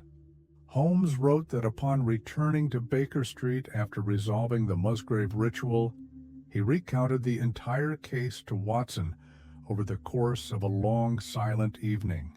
The fire in their sitting room burned low, casting steady amber light upon Holmes's sharp features as he spoke. Watson described sitting opposite him, leaning forward, his hands folded loosely upon his knees, entirely absorbed in Holmes's quiet, deliberate storytelling. Watson wrote that as he listened, he felt not merely curiosity, but a deep, calm fascination grow within him, a sense of quiet awe at the subtlety of Holmes's mind. To him, each small observation Holmes made, the precise angle of a shadow, the faint groove along a rusted lock, the pale scratches near a cellar door, became threads woven into a larger tapestry of understanding that only Holmes could see, completed in its full pattern. He described how Holmes's narrative was never dramatic nor exaggerated. Instead, each detail emerged with calm precision, structured so logically that Watson felt the solution unfold within his own mind, like the slow turning of dawnlight across a quiet room. The mystery that confounded the household, that broke Rachel Howells's gentle mind, and that sealed Brunton's final fate, was resolved by Holmes's disciplined focus upon each observation, never rushing conclusions, never blinded by assumptions, never distracted by surface impressions. Watson recorded that as Holmes finished recounting the ritual's decoding, the hidden chest, and Brunton's final breath in darkness, he sat in silent reflection, feeling the warmth of the low-burning fire touch his knees and the quiet weight of Holmes' words settle into his chest. He realized in that moment that his own fascination with Holmes was not born from spectacle or sudden revelations, but from witnessing the calm dignity of reason illuminate shadows that fear and ignorance left unchallenged. Holmes ended this portion with a reflection Watson read twice, feeling its quiet truth resonate within the warmth of Baker Street's morning calm. To understand is not to conquer. It is to bring light to darkness, to replace fear with clarity, and to see within each silent shadow the shape of the truth it conceals. Watson closed the page slowly, inhaling as the quiet of the sitting room wrapped gently around him. The faint scent of coal smoke from the hearth, the warmth of the rising sun upon the patterned rug, and the muted rumble of carriage wheels along the street below. In his mind, he saw Holmes seated opposite him, steepled fingers resting lightly against his lips, clear gray eyes reflecting a mind at peace within its own disciplined brilliance. Dr. Watson turned the next page with quiet attentiveness, feeling Holmes' words carry him into the final reflections of a case born from shadows, and concluded with calm, structured truth. Outside, Baker Street hummed softly with late morning life, yet within Holmes's narrative all remained calm and thoughtful, infused with the silent dignity of resolved mystery. Holmes wrote that after returning from Hurlstone, as he sat in his deep armchair by the hearth, a quiet satisfaction settled upon him, not one born of pride nor the triumph of intellectual conquest, but of the calm certainty that comes from knowing order had been restored where once chaos lay hidden. He described how the Musgrave ritual was among his earliest cases, long before his fame had spread across London's newspapers or before his name carried silent weight in government offices and police corridors. At that time, he was simply Sherlock Holmes, a man driven by the quiet hunger to apply disciplined reasoning to life's silent questions. Holmes reflected that the Musgrave ritual gave him a rare, quiet satisfaction because it combined every element he most respected: practical observation, coded history, human motive, and the silent geometry of the natural world, the sun, the shadow, the fixed lines of oak and elm, and the final certainty of truth hidden in darkness. He described how decoding the ritual was not merely solving a puzzle, but walking step by step through layers of concealed knowledge left by minds long dead, reading their unspoken language with disciplined precision. He wrote that Brunton's death, though tragic, carried a quiet inevitability that satisfied his understanding of human nature. The butler's greed and brilliance, untempered by humility, led him beyond the reach of reason, sealing his fate within the very darkness he believed himself clever enough to conquer. Holmes described how, as he sat before the fire, his eyes half closed in thoughtful repose, he felt no elation nor boastfulness, but only a calm gratitude for the clarity his method provided. Each case solved was not a trophy of brilliance, but a silent reassurance that beneath chaos, shadows, and human fear, there lay always an order waiting to be seen. Holmes ended this portion with a reflection Watson read twice, feeling its quiet wisdom settle deeply within him. True satisfaction lies not in triumph, but in the calm certainty that the hidden order of the world can be revealed by disciplined thought, silent observation, and patient understanding. Watson closed the page slowly, exhaling as Baker Street's warmth wrapped gently around him, The quiet ticking of the mantel clock, the scent of coal smoke drifting upward from the hearth, and the muted murmur of city life carrying on just beyond the curtained windows. In his mind he saw Holmes seated in stillness, eyes reflecting flickering firelight, his calm satisfaction woven not from pride, but from silent certainty in his own disciplined reason. Dr. Watson turned the next page with a silent sense of reverence, feeling Holmes's words draw him into memories held long within the quiet corners of his friend's mind. Outside, Baker Street glowed with the pale gold of late morning sun, yet within Holmes's narrative all remained calm and shadowed, illuminated only by the steady light of a memory and reflection. Holmes wrote that the Musgrave ritual held significance beyond any case he solved in later fame. It remained to him a rare glimpse into the formative years when he was still refining the methods that would one day become legendary across London and beyond. He described how, at the time of the Musgrave case, he had only recently left university, living alone in a narrow lodging off Montague Street. His rooms were quiet, furnished with little more than a reading chair, a narrow bed, his chemical bench, and stacks of books and clipped newspaper columns gathered into neat piles along the skirting boards.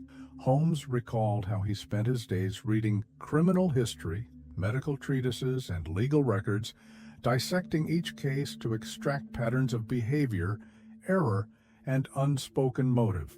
At night, he walked the silent streets of Bloomsbury, observing shadows cast by lamplight and studying the posture, stride, and gaze of solitary figures passing under flickering gaslight.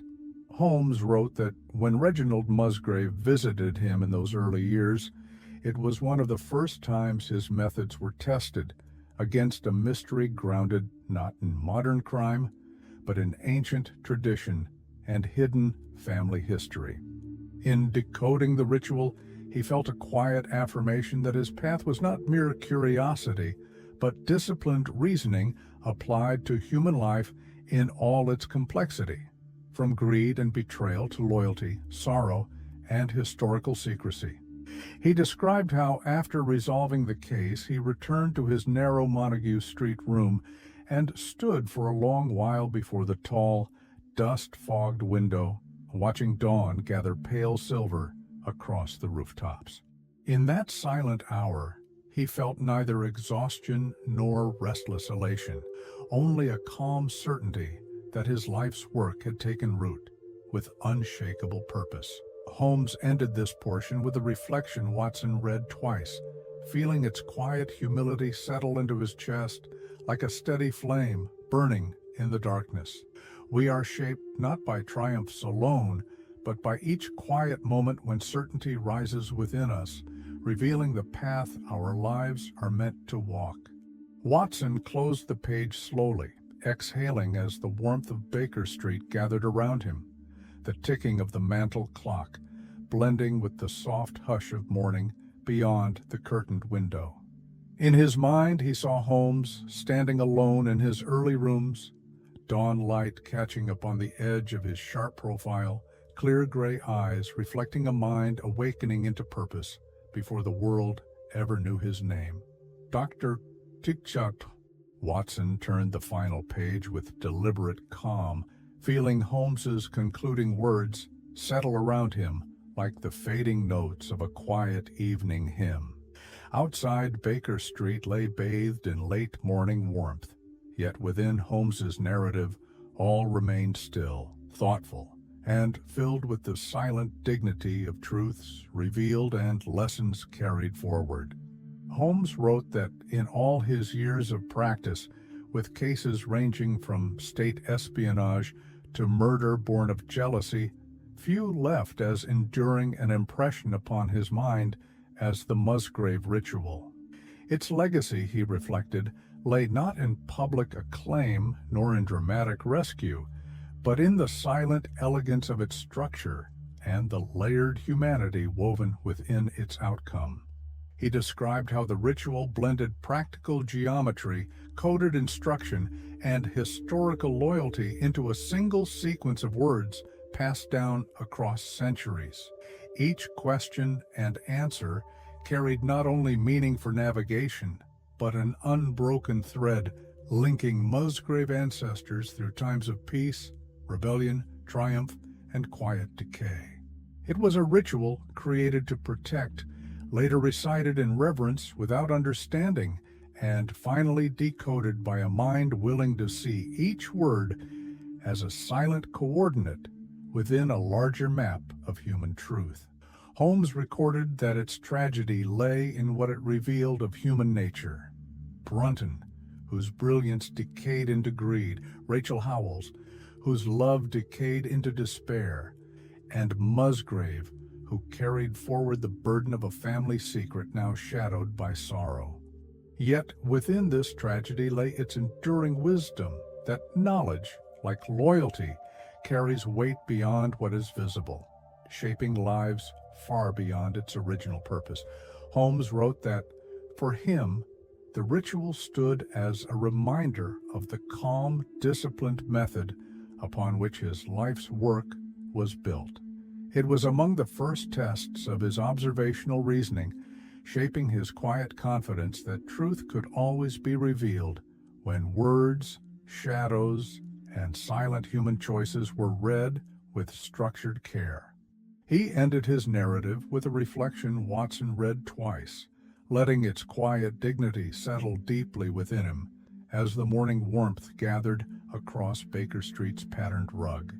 Legacy is not what we claim for ourselves, but what remains of us in words, actions, and quiet truths carried forward by others long after we have fallen silent. Watson closed the final page slowly, exhaling as the stillness of the room pressed softly around him. The muted sounds of passing carriages beyond the window, the warm flicker of firelight upon brass and wood, and the silent presence of Holmes across from him, steepled fingers resting lightly against his lips, eyes half closed in calm, thoughtful repose. In his mind, Watson saw the ritual recited in dim halls by Musgrave ancestors long forgotten, shadows flickering upon carved stone walls as each whispered line carried forward. Loyalty, secrecy, tragedy, and silent truth, a legacy hidden within words, spoken without understanding, until Holmes's clear and patient observation revealed their final meaning beneath the quiet earth of Hurlstone. Musgrave sat there in quiet stillness, the flickering lantern glow casting soft shadows across the stone walls, carrying with it the silent truths of lives forever changed. Holmes remained nearby, his steady presence bringing calm to the sorrow that filled the cold cellar air. And so, dear listener, as this part of our journey closes, allow your own breath to settle deeply into your chest. Let the quiet lessons of this story remind you that understanding comes softly, not through force, but through patience, observation, and compassion for the hidden shadows within every human heart. May your thoughts drift now into peaceful silence, knowing that all truths, in their time, find their place beneath the calm light of understanding. Breathe deeply, let your eyes soften, and allow your body to rest. You are safe here, guided by calm words, steady rhythm, and the quiet certainty that dawn always follows darkness. Sleep well.